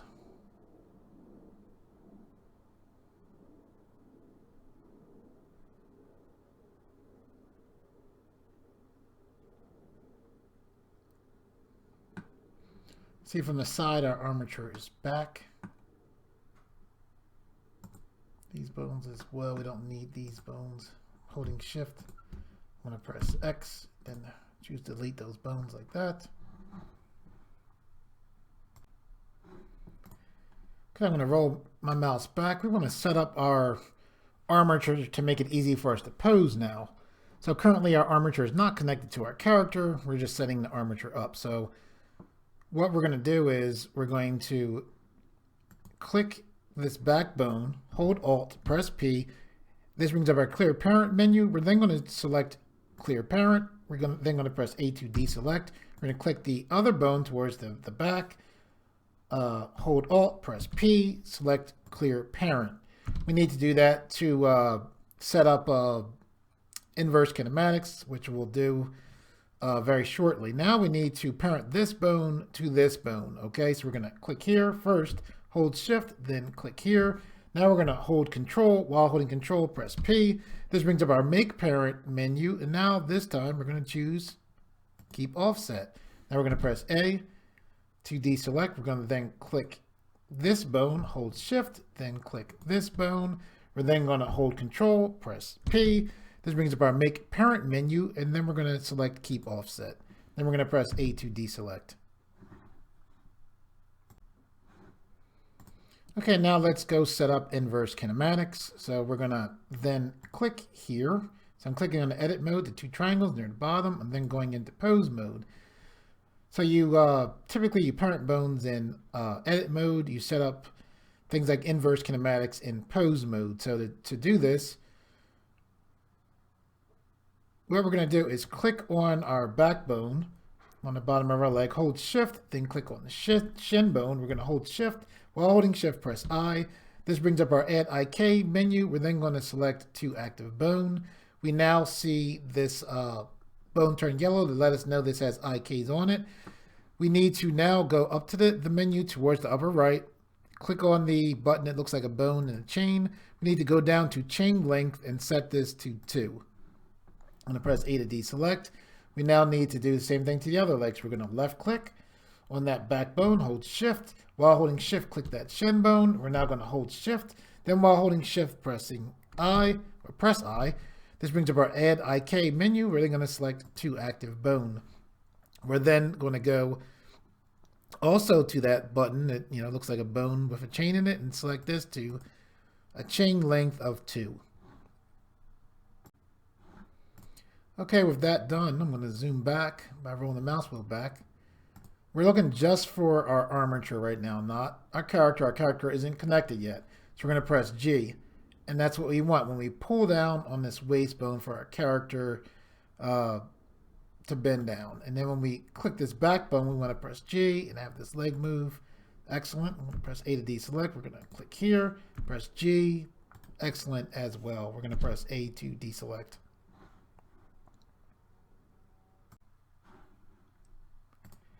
Okay, when we click here and then we press G, see how the foot disconnects? We don't want that, so we're going to press A to deselect. What we're going to do is first click the shin bone, hold Shift, and then click this bone here. Now we're going to hold Shift, Control, and then C, and this brings up our Add Constraints menu. We're going to select Copy Location. Okay, now this bone jumped up here. Don't be alarmed by that. Now, to deal with that, what we need to do is look where this says Head Tail. This is the menu section of the button with the bone and the chain. And then we're going to move that up. Now I'm going to press A to deselect. So now when I click here and press G, see that now this disconnects, but that stays. And this will, it's good like that. So same thing. We click here, we press G. This disconnects. We don't want that. So we'll click here, or hold Shift, click here. Hold Shift, Control C, and then we'll select Copy Location. Same thing, this bone jumps up. We just go to this head/tail, move this to the side. We'll press A to deselect. Now we click here, press G, same thing. So that's good. I'm going to press A to deselect.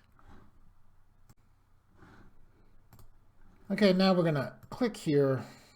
We're going to go back to edit mode. What we're going to do is right click right here, we right click right there because where objects are not where object, where the 3 cursors at in Blender is where objects tend to come in the Blender at. We're going to hold Shift, press A, right? This bone popped up. I want this bone to go straight forward. So what I'm going to do is our 3D cursors here, right? So I'm going to hold Shift, press S. This brings up our Snap to menu. I'm then going to select Selection to Cursor Offset. Looks like the bone disappeared. It's still there. It's just so small because it's right to our 3D cursor. And we'll just pull this bone forward like this. We're pulling this. We're making this bone about the length of, right to here. All right, so I'm going to press A to deselect now. Okay, let's go to a front orthographic view. I don't particularly like how this bone looks bent like this. So what I'm going to do is I'm going to hold Control, press N. I'm going to select global x-axis, press Control N, global y-axis, hold Control, press N, and then choose global z-axis. Okay, so now with that done, what we want to do is left click here, hold Shift, then while holding Shift, click here. I'm then going to hold Control, press P. This brings up our Make Parent menu. I'm going to select Keep Offset. I'm going to press A to deselect. I'm now going to select here, hold Shift, then click here. I'm going to hold Control. While holding Control, I'm going to press P. This brings up our Make Parent menu. I'm then going to select Keep Offset. So we just took this bone, parented to here, this bone, parented to here. That's what we just did.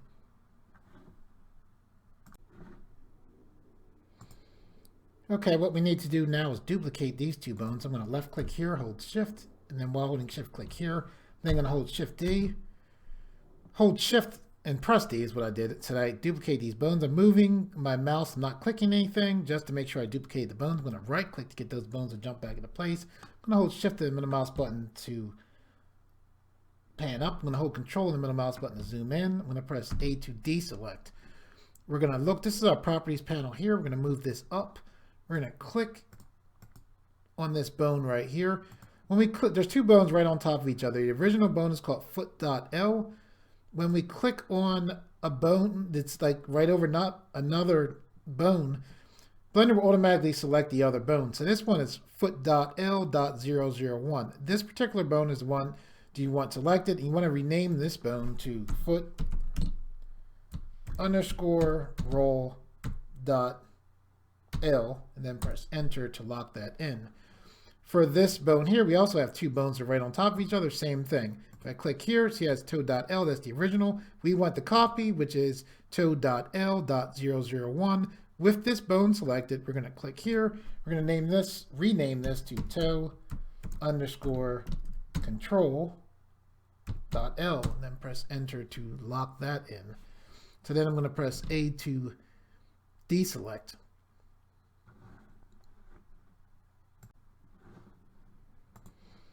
Okay, this toe_control.L, we want to hold Shift, and then while holding Shift, click this bone. And we're going to hold Control, then press P. This brings up our Make Parent menu, and then we want to select Keep Offset. So then I'm going to press A to deselect.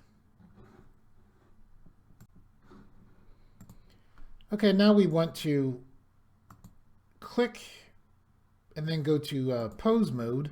We want to select our foot_roll.bone, which we currently have selected. And we want to go to our constraint menu. We have this copy location constraint on this bone because it's a duplicate of the original bone, and the original bone had a copy location constraint on it.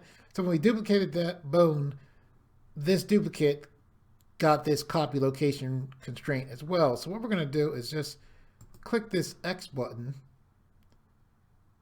to take that constraint off of that foot_roll.L bone. So I'm going to press A to deselect.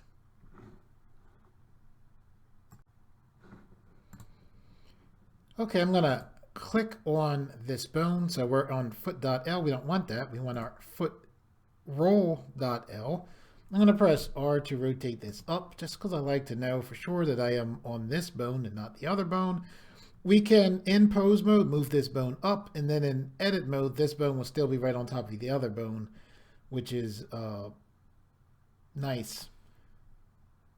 Okay, so I am going to press A to deselect. Okay, what we're going to do now is we are going to select this foot_roll.L bone. We're going to click and then go to edit mode. We're in front orthographic mode. Because we're in front orthographic mode, we're going to rotate this. We won't need to rotate on any kind of axis because we're in front orthographic mode. All right. So we're going to press R to rotate. 180, and then press enter. Okay, so with that done, I'm now going to press A to deselect. Okay, I want to easily be able to select this bones. What I'm going to do is go to pose mode. I'm going to select this foot underscore roll dot L bone. I'm going to press R to rotate like that. I'm going to press A to deselect. I did this just for the purposes of being able to easily select it. I'm going to left click here, go to edit mode. I'm going to click this bone first. I'm going back to pose mode just to easily select that bone. So I'm going to click here, go to pose mode. This bone is easily able to select it because it's up in the air. I'm going to hold shift and then click here. I'm now going to left click here, go back to edit mode. Here back in edit mode, I'm going to hold control, and then while holding control, I'm going to press P. This brings up our make parent menu. So far we've used keep offset. However, this time we're going to use connected. So we're going to left click on connected. Then I'm going to press A to deselect. Okay, what we're going to do is we're going to left click near edit mode with the two triangles. We're going to then select pose mode. We're going to select the toe underscore control dot L bone. We're going to hold shift, and then while holding shift, we're going to left click on the toe dot L bone. It's important the order. The bones need to be selected in that order. We're then going to hold shift. While holding shift, press I. This brings up our add IK menu. We're going to select two active bones.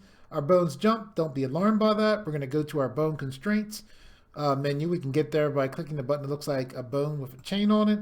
We're going to go to chain length. We're going to take this up to 1. Then where we see use tail, we're going to take the check mark away from use tail. And now with that done, we're going to hold shift, hold control, and then press C. This brings up our add constraints with targets menu. We're then going to select copy rotation.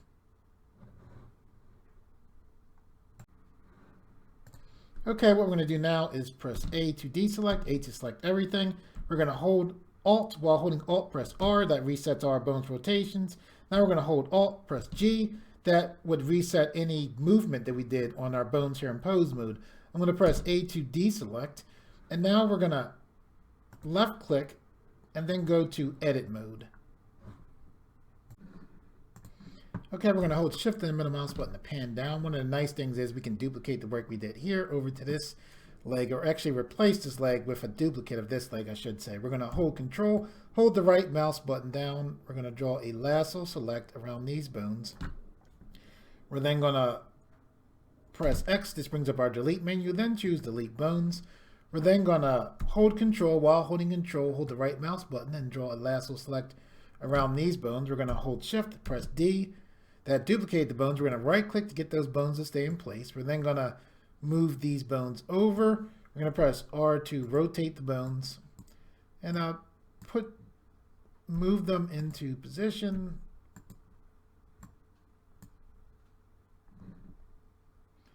And then we're going to leave the bone selected, go into pose mode, and then what we can do is press W, and then we'll select flip names. W brought up our specials menu, and then we chose flip names in that specials menu. Okay, so with all of that done, now what we can do is if we click here, we'll press G, and we can see our leg moves. If we click here and we press R, we can see that our foot flexes. We can also tilt our foot up and down.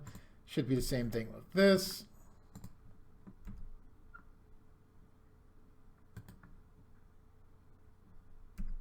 Yeah. So it looks good.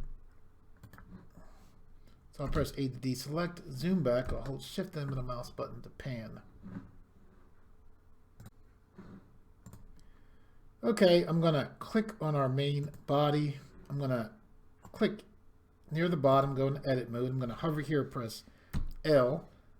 I'm gonna right click here. I'm gonna go to our pivot point, change this from the default pivot point, which is the medium point, to 3D cursor. I'm then going to press R to rotate this down like that. I'm going to press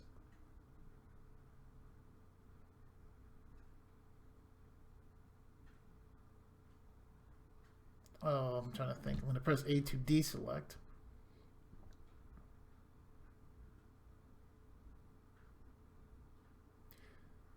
Okay, yeah, we'll leave it like this for now. So I'm going to click on this pivot click on this pivot point option here. I'm going to go back to the medium point, which is the default pivot point. I'm going to click, go to object mode with this selected.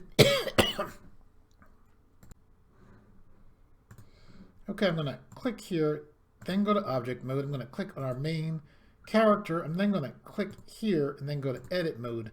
I'm now going to go to our pivot point, change our pivot point from the default pivot point, which is medium point, to the 3D cursor. I'm going to right click here. I'm going to hover here, press L. I'm going to press R to rotate, like that. I'm going to press A to deselect. It doesn't look like there's really any edge loops right here, and there are wrists. So I'm going to hold Control, press R, left click. Oops. See, when I left click, I tried to move this up. You don't want to do that. So just don't move your loop cut. So I'm going to right click to get your loop cut to get the loop cut to go right back into place. I'm going to hold Control, and then I pressed R, so I put a loop cut in. I'm going to left click there, and that went right on the wrist. Now I'm going to hold Control, press R, put a loop cut right in between. So I click twice to lock that in. I'm going to do the same thing over here. I'm going to hold Control, left click a second time to lock that in, press A. Hover here, hold Control, left click once, left click a second time to lock that in, press A. Hold Control, press R, left click once, left click a second time to lock that in, then press A to deselect. Okay, I'm going to go to our pivot point option and change this from the 3D cursor back to the medium point, which is Blender's default pivot point. I'm going to go to object mode. I'm going to click on our armature bones and then left click near object mode and then go to edit mode. Okay, what we're going to do now is I'm going to left click here, hold shift, then click here. I'm going to hold shift, press S. This brings up our snap to menu. I'm going to choose cursor to selected. I'm then going to hold shift, press A. And I just brought in this armature bone right to where this cursor is. Actually, I want to click the top tip of this bone. Now I want to hold shift, press S. I then want to choose selection to cursor offset. Then I'm going to pull this bone out just like that. I'm going to push this bone down, move this to the center. This bone is going to be a bone that controls this entire skeleton. I'm going to press A to deselect. I'm going to left click here, hold shift, then click here, then click here, and then lastly I'm going to click right here. I'm now going to hold Control, press P. This brings up our Make Parent menu. I'm then going to select Keep Offset. I'm then going to press A to deselect.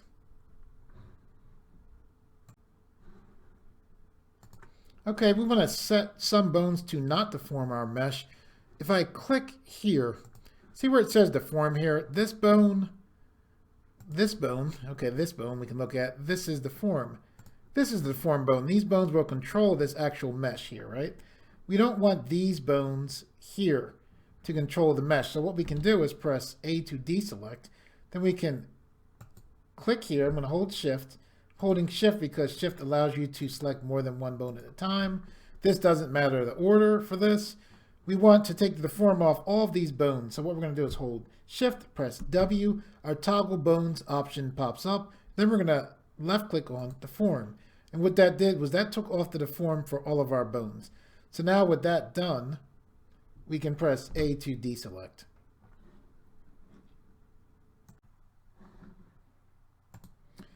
Okay, so what we are going to do is click here, go to object mode. We're going to click here, go to edit mode. We're going to hover here, press L over this piece of cloth.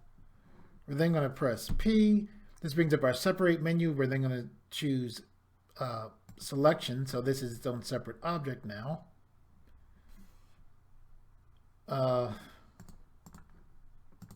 Okay, I went to object mode. I'm going to click back on our main mesh. I'm going to go to edit mode. And I want to grab this cloth here. And I want to do the same thing. So I held the middle mouse button to rotate. I was just looking at the view. I'm going to press P. This brings up our separate menu. I'm then going to choose selection. So now that's its own separate object. Object mode. Okay.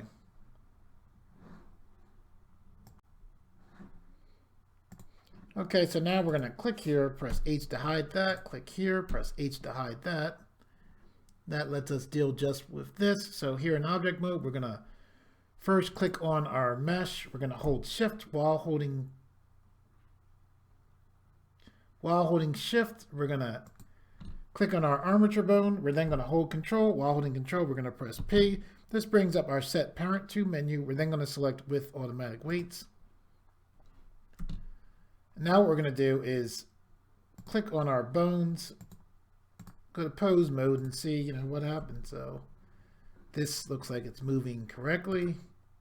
I'm just pressing R to rotate. That looks like it's moving correctly. Our head is deforming, which I don't particularly care for.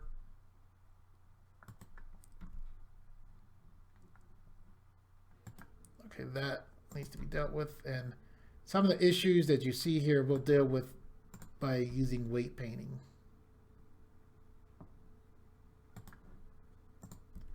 So this leg is all right. This leg here, no. So I did a pretty good job.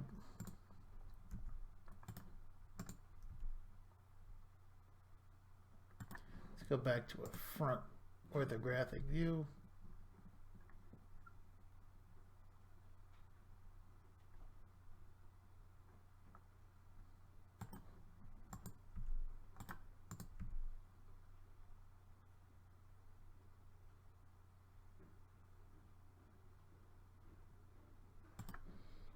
Pretty good. Okay, let me press A to deselect. And let's deal with this leg. We're gonna click on this leg, click here.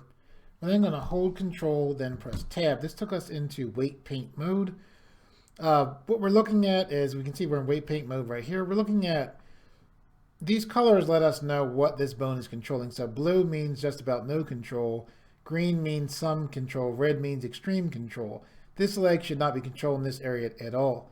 So one of the things we can do is we can left click here, go to edit mode, and then Blender knows that we're selected on this leg, right? We're going to click here. So this is the thigh.L. Blender saying, okay, I'm looking at this. So what we want to do is go to face select. We want to select this leg here by pressing L. And then this weight means, one means that all of the geometry will totally move with the bone. 0 means that none of the geometry will move with the bone. So we're dealing with this bone right here. We don't want any geometry to move. So what we're going to do is take this weight down to 0, and then we'll click assign. So now we'll press A to deselect.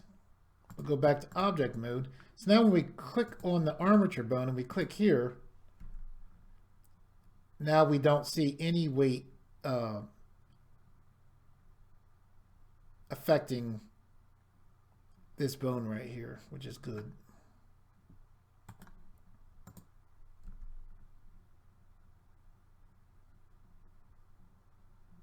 Okay, so now that pretty much the same thing with the head. We're going to left click here, then click here, then hold control, press tab. Then we're going to left click here, go to edit mode. What we're going to do is hover here, press, trying to select the head, zoom in closer. Okay, I'm going to click this one face on the head. Now I can press Control and then L and select the entire head. Now I'll hold Shift and press H to hide all of the other geometry. I want this bone to deal with everything right here. So what I'm going to do is I'm going to press A to deselect. I'm going to press C for paint select, and I'm going to select all of the faces that I want this bone to control.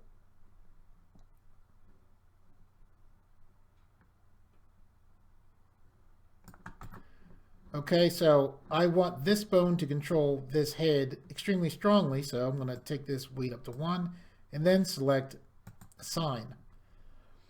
So I'm going to press A to deselect. I'm going to left click here, go to object mode, click on this bone, and then press R to rotate.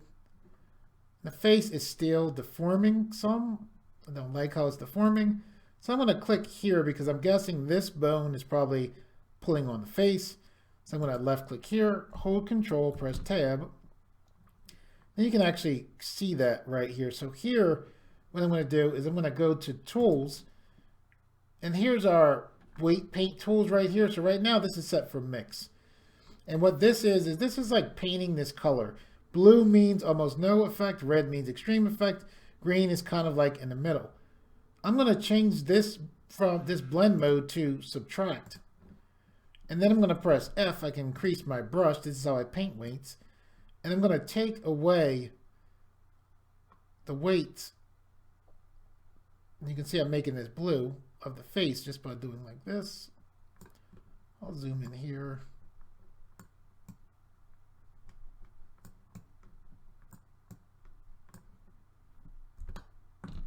That's somewhat annoying. Don't know why it's...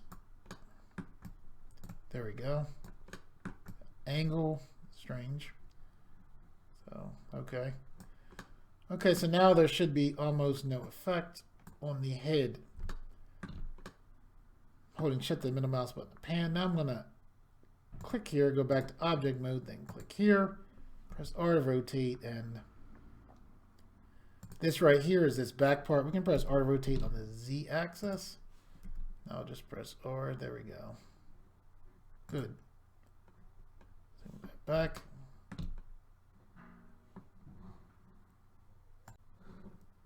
Okay, now what we want to do is we want to go to object mode. I'm going to hold shift and the middle mouse button to pan. We're going to hold Alt. While holding Alt, we're going to press H to bring back our cloth. We're going to click on our armature, and then we're going to go to pose mode. We're going to pose mode because we want Blender to know what specific bone we want to parent this cloth to. So it's this bone. So with this bone selected in pose mode, we now click on our cloth. We're taken into object mode automatically. We hold shift, and then I'm about to left click on this armature again. So I'm left clicking. So now we're back in pose mode and we have this bone selected. So we have this cloth selected first and then this bone selected second. So we're going to hold control, and then while holding control, we're going to press P. This brings up our set parent to menu. Then we're going to select bone. Then we're going to press A to deselect. Okay, now we're pretty much going to do the same thing again. We're going to click here. We're going to press A to deselect. We're going to click here, hold shift, then click here. And now with the cloth selected first and the bone selected second, we're going to hold control, press P. This brings up our set parent to menu. Then we're going to select bone. Then we're going to press A to deselect. And now I'm going to click here and then go back to object mode. Okay, what we're going to do now is press A to deselect. We're going to click on this cloth right here. And then I'm going to click here, go to edit mode. We're going to go over to our object data tab. It looks like a triangle. We're going to go down to vertex groups. We're going to put a plus here. You don't want to have anything selected on your cloth. I'm going to double click here and name this cloth 1, then press enter. We're not assigning anything to this. We're just naming this, right? Now we're going to left click here. We're then going to select weight paint mode. We're going to go up to our blend mode, which is right here. We're going to change this from subtract to mix. We're now going to go down to our weight gradient. Click here. And what we want to do is as soon as I start to left click, you're going to see a line that's going to drag down here. I didn't do that yet. We want to drag it from this line from about here to about the top of our glove. We want most of this to be blue. So I'm going to left click and start to drag. You can see there's the line.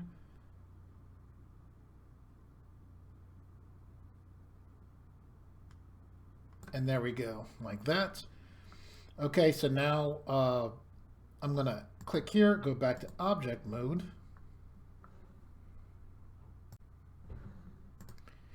Okay, what we want to do now is go up to this top menu towards the right. I'm going to roll the mouse wheel. I'm going to go to our physics tab. We're going to go to our cloth physics to add that on. And then what we're going to do is we're going to look down to where we see penning. We're going to put a check mark next to penning. Then we're going to left click here and then select cloth 1. And then now, when we go down and we click, let's click on our armature first. Let me go to pose mode, and I'm going to click play. So now when I select our root bone, you can see, how our cloth over there is reacting. It's pretty cool. So I'm going to right click, and I'm going to come down and pause this. I'm going to click here to make this go back to the beginning of the timeline. Okay, I'm going to press A to deselect. We're going to click, then go to object mode. We're going to select our cloth here. We're going to go to edit mode. We're going to go to our active display data button. We're going to look to vertex groups. We're going to click plus. Double click on groups. We're going to name this cloth 2. Then press enter. We're not assigning anything here, nor did we have any faces selected on our cloth. We're now clicking near the bottom where edit mode is at, going to weight paint.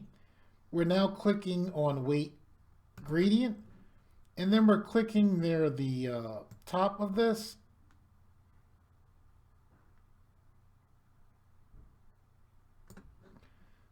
And that should be good. We're now clicking here and then going to object mode. And now we're going to our display tab. We're going to select cloth. We're going to go down to penning. We're going to click the group, select cloth 2. And then now we're going to click, let's click the armature, go to pose mode, hit play, and now we can see that cloth on the waist is moving as well. So I'm going to right click, click pause, and bring this back to the beginning, this being the timeline indicator. Okay, what we're going to do is press A to deselect. We're going to go to object mode.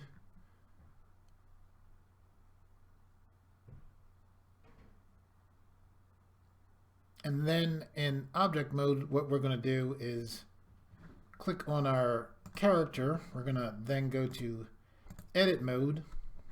I'm going to hold shift, press B, draw a zoom box to zoom in. We're not selecting anything here. We're going to our active data button. We're looking at vertex groups. We're going to click plus. When we click plus, we have this new group. We're going to double click here. We're going to rename this hair, then press enter. We're not assigning anything here. We're going down there to the bottom where we see edit mode. We're clicking there, and then we're going to select weight paint mode. Here in weight paint mode, we're going to go to weight gradient, and then we're going to left click and drag like that. We're now going to go back to edit mode. And then in edit mode, we're going to press C. For paint select, select all of the hair.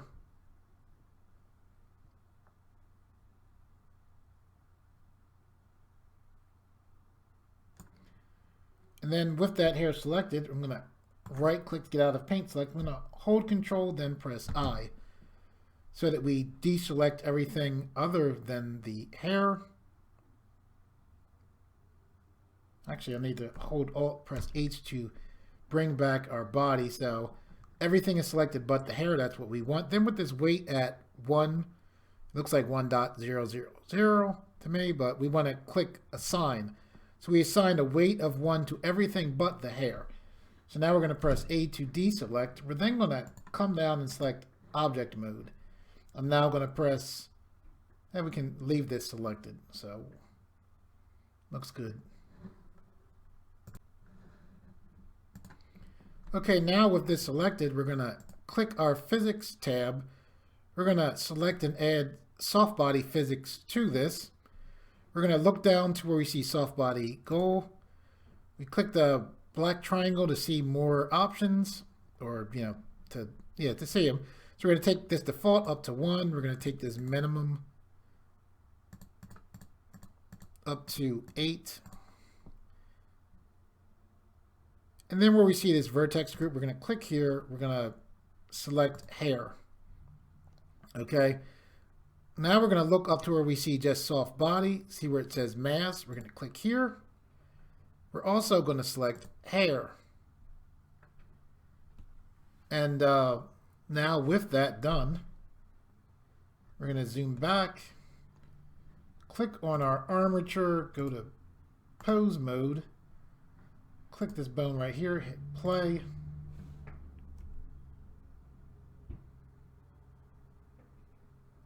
Okay. It's a little crazy.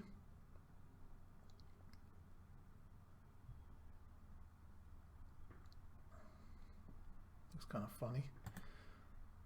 Okay, I'm going to click here. I'm going to click back here. Let's look at our hair here. Our mass, let's take this down to 0.1. Let's go back, select our armature again, click here, hit play. There we go. So the hair has some movement in it. It's not too much. Excellent. I'm going to right click, then I'm going to pause this, take this back to the beginning, this being the timeline. Okay, I'm going to hold shift and the mouse button, pan up. I'm going to click display, take away this grid floor right here, and I'm just going to look, make sure everything looks good. And if you want to see like what this looks like, one of the things you can do is this little triangle thing, pull this to the side here, right? And we'll zoom up here, we'll press T to take this away, we'll press N to take this away. Well, we'll bring this back. For here, we'll click only render. We'll zoom this up. So then we'll use this to control here. So now what we can do is we can maneuver our head here. Let me take that away so we can fully see our character. We can move our arm here.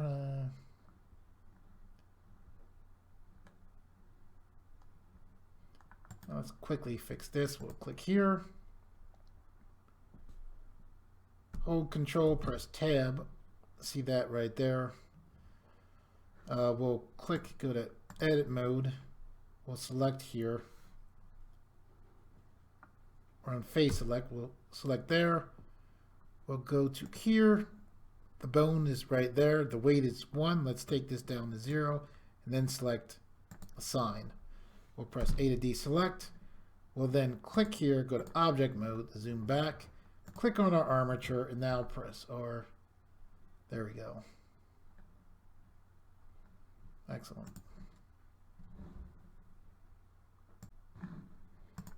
Okay, I'm going to pull this over some. Press A to deselect. I'm going to click here. I'm going to press G. And there's an issue right there. So what we'll do is keep our pose in a position where we can see the issue. That's up high. So what I'm going to do is pull this out. I'm going to click this bone. This is probably just one vertex that isn't associated with our armature.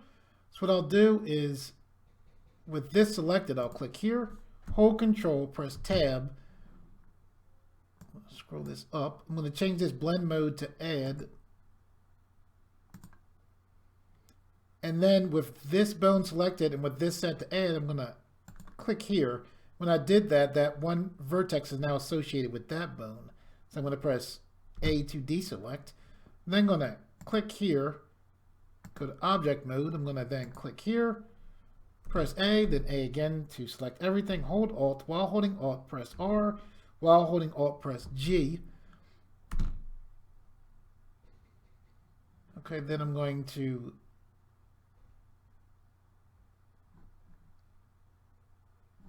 hold Shift and the mouse button to move this over. I'm going to hover here, pull this over like this. I'm going to hold Control and the middle mouse button to zoom back, hold Shift and the middle mouse button to pan. Hold Shift and the middle mouse button to pan there. We don't need this, I'm going to press N. roll the mouse wheel to zoom up. I'm gonna hold control in the middle mouse button to zoom up here. Press A to select everything and A to select nothing. Okay, so we click here, G, pressing G there, clicking here, pressing G here. If I press R here, this bone doesn't do anything as far as controlling. So these right here are bone layers. All of these darkened spots or layers where bones are at. These are specific for bone layers, so these only deal with armature bones. So with this selected, I'm going to press M, and then I'm going to click right here. Now, I didn't click anything yet, but when I click here, that armature bone that I've selected is going to be moved to this particular bone layer. So this is just an armature layer here. This doesn't deal with other objects. I'm going to left click. I'm going to then click here, press R, same thing. That bone doesn't deal with controls. I'm going to press M. Here's our bone layers here, and then I'm going to left click there. Now, if I want those bones back, I can hold Shift and then click here. This is where I move them to. I'm still holding Shift, so I'll click here. So now when I click here, see that now I can just easily, you know, work with my bones.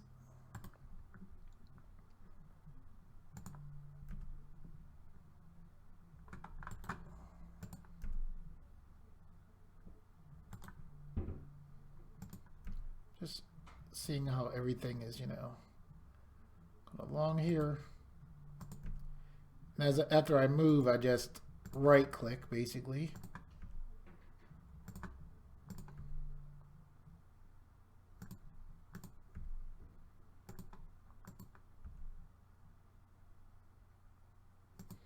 So we want this to be behind there, so I'm going to press R to rotate on the x-axis.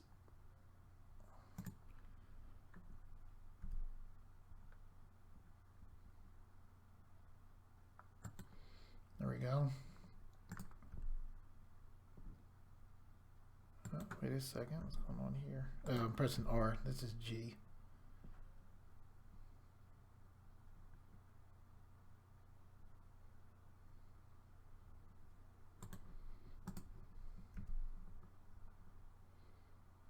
I press R to rotate on the z-axis.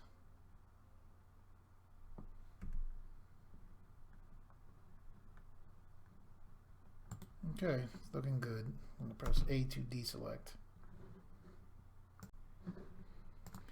Okay, and then when we click play, we can see our cloth moving right when we start up.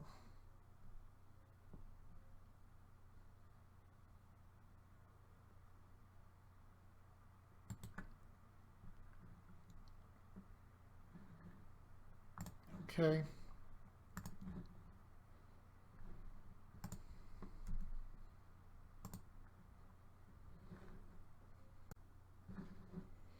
Okay, there's one more thing I do want to add to this, and that is give him the ability to blink. So I'm going to click here. Go to, well actually I'll click here first. See where it says shape keys here? We can click plus. So this shape keys allow us, it's a very easy way of doing facial expression. So with this clicked here, this basically sets our shape basis for what you see here. We want to click this again to be able to animate as far as facial expressions. So with that done, now we want to click here, go to edit mode. So then in edit mode, I'm going to zoom into the face.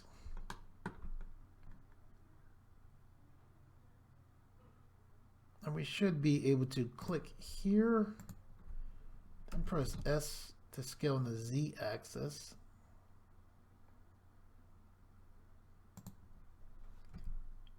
Rotate that some.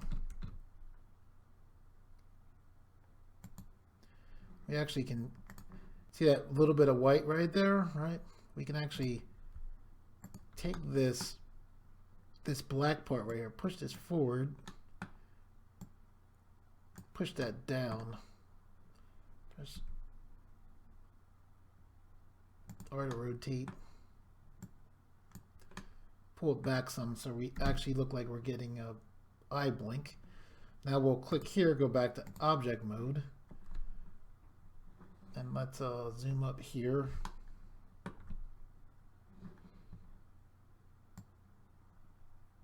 Yeah, not perfect, but get a little bit more geometry.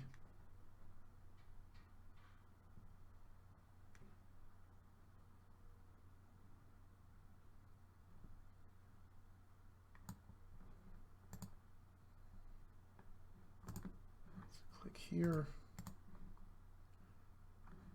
actually, let's go here. We're going to click this plus. See if we can do, since we're already doing this stuff here, we might as well. Let's see if it's possible for us to make him be able to change his facial expression with a smile. Press G.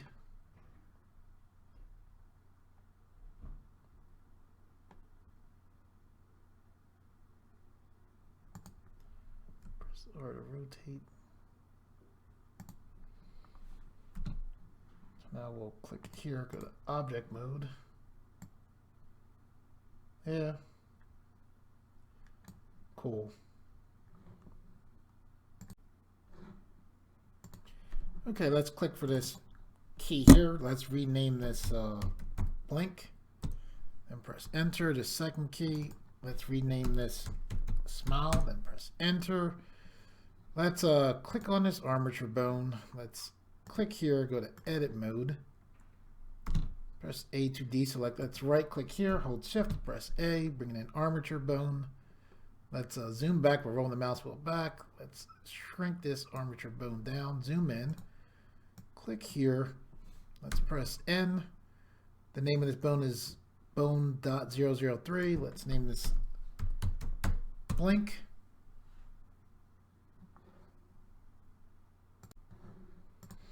Okay, let's right click here, hold shift, press A to bring in another armature bone, roll our mouse wheel to zoom back, select the top, bring this down, zoom in, put this by the side of the mouth. I want that bone selected so I can rename it. I'm going to click here, I'm going to name this smile, then press enter to lock that in. Okay, I'm going to click here. I'm going to change this to the graph editor. Zoom back. I'm going to hold shift and the mouse button to pan. And what I'm going to do is I'm going to go to object mode, click on our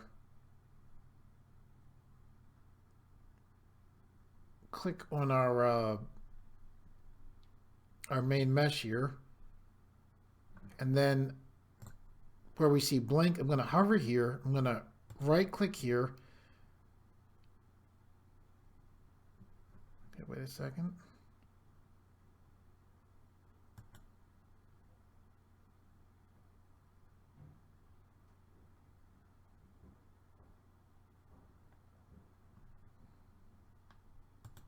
Okay, here we go. I was clicking over the word. You have to click over the value. So I'm right clicking over the value, and then I'm going to select, okay, I see add driver. I'm not selecting that. I'm going to go to manually create later single. Okay, so we have that there. I'm going to go to our F curve. Where we see F curve, this is the graph editor. I'm going to click here. I'm going to name this drivers. I'm going to click here, then click here. Select on this value blink. I'm going to press N. This brings up our properties panel here. I'm going to click driver right here. It says scripted expression here. I'm going to click this. I'm going to change this to average value. We're going to look down. We want to select meta rig for here. This location is going up and down. So we want this to be Y. Let's select the bone first. So this is our blink bone.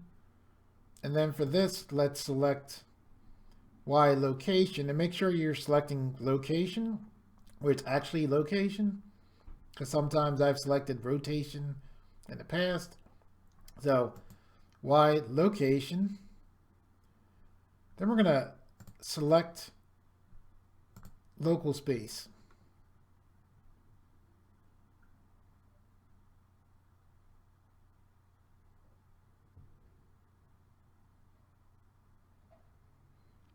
Okay, so with that done, let's go to, let's click on our armature, go to pose mode.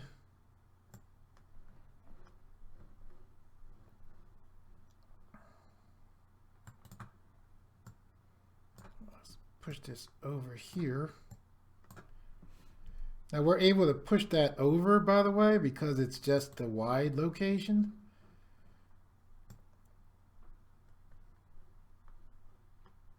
See how it's not moving that much? So what we're going to do is click back here. We're going to go to modifier. We're going to click here. We're going to select generator. We want this to go down. So we're going to have this be -5, then press enter.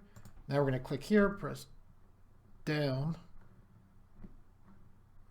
Still too much. We'll click here. I mean, not enough. So we'll click -10.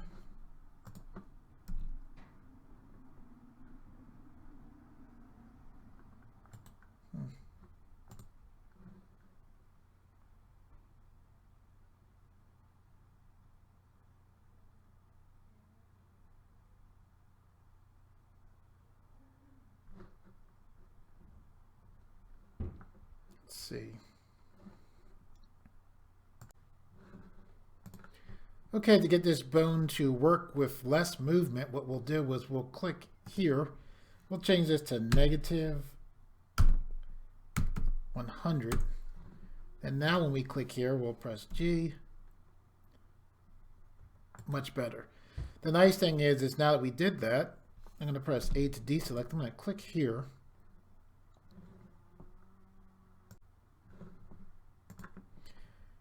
Because we have this, we can do a lot less work setting this up, this shape key, this control bone for the smile. So what we can do is just hover over here, right click, select copy driver. I'm going to left click here. I'm going to hover here and then right click and select paste driver. So now when I click back on the face,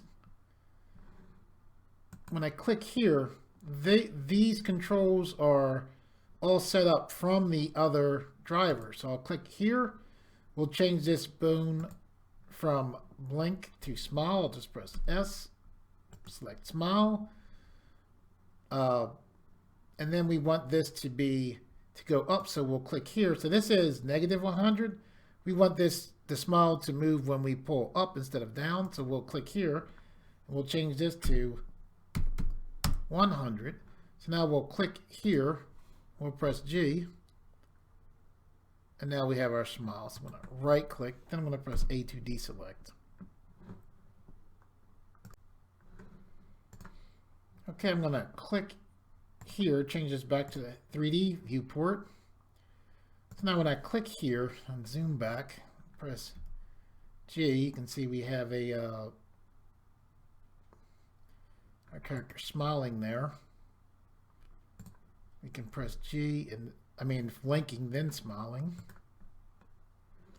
I'm going to click here. I'm going to go to our modifier tab. I'm going to click here and then select subdivision surface. Click back here.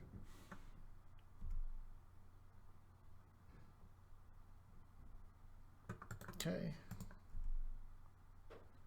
Better. Very subtle.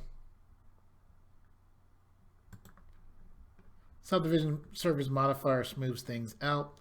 I'm going to click here, go to here, go to our blink, click here, go to edit mode. I'm going to go to face select, select here. Hold shift, select here. I'm going to press C to select anything in between. I'm going to press S to scale the Z axis.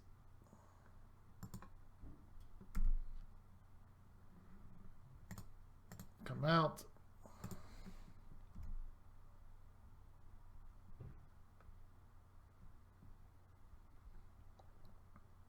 It's more like he's squinting than blinking.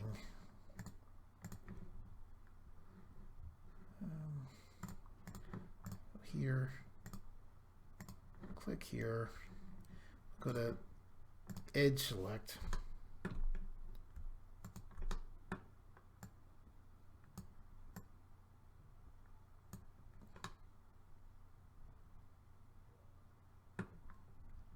A to D select.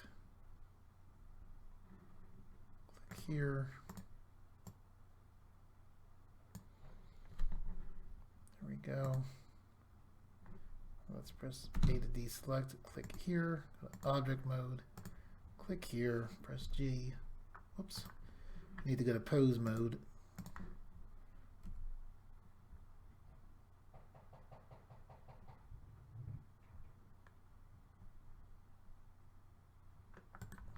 Okay.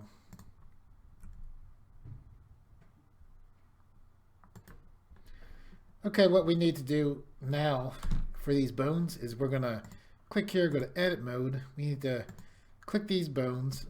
So I'm holding shift, I click this, now I'm holding shift, now I'm clicking this, still holding shift, now I'm clicking this, now I'm gonna hold control, while holding control press P. I'm then gonna select keep offset. And now what should happen is when we go to pose mode and I select these bones, the bones move right with the face. Press A to deselect. I'm gonna zoom back here. I press T here, then N here. For this bone, I'm gonna press N, and then there's no need for this bone to rotate at all.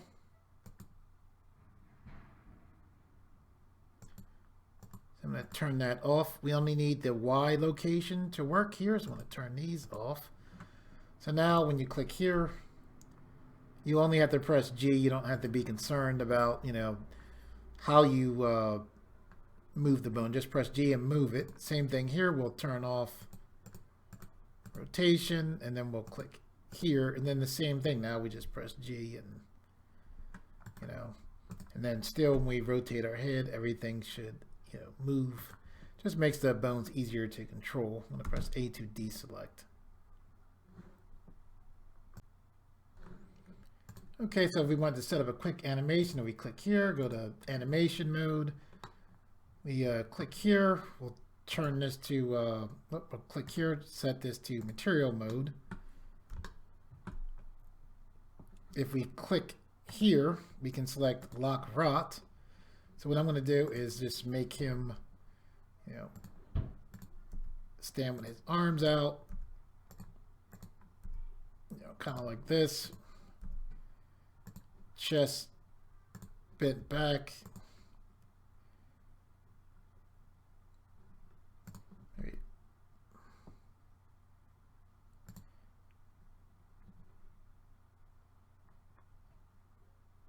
Make him stand a little bit straighter like that.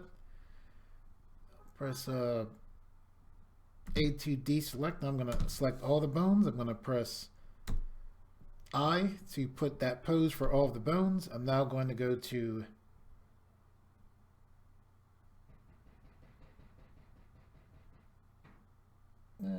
let's do frame. We're moving basically 24 frames a second, so let's do 80 frames. So the same position, we're going to press I. Then now we're just going to go to frame 40. We're going to click here,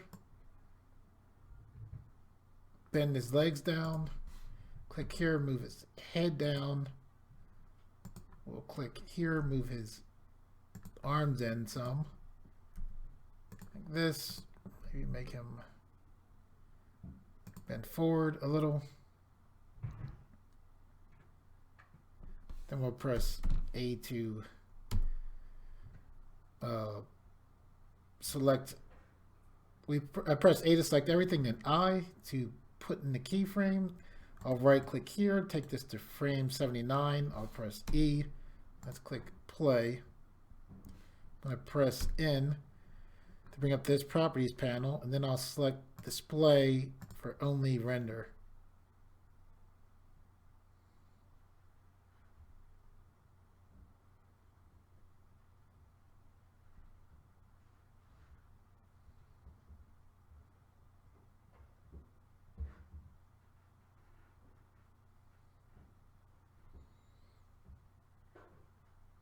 Very cool, very cool. The more time you take, the better results you'll get. You know, it is the that is the truth. We have a little bit of go on this. We can adjust this. However, if I keep adjusting things, the tutorial is going to go on and on. Okay, guys, that's it for the tutorial. I hope that you learned something from this. I hope you like the tutorial. For all of those of you out there who like the videos on this channel, reshare them. Thank you very much. I really appreciate that. And for those of you who are new to this channel, if you like the videos on this channel and you would like to see more, please subscribe, and thank you for viewing.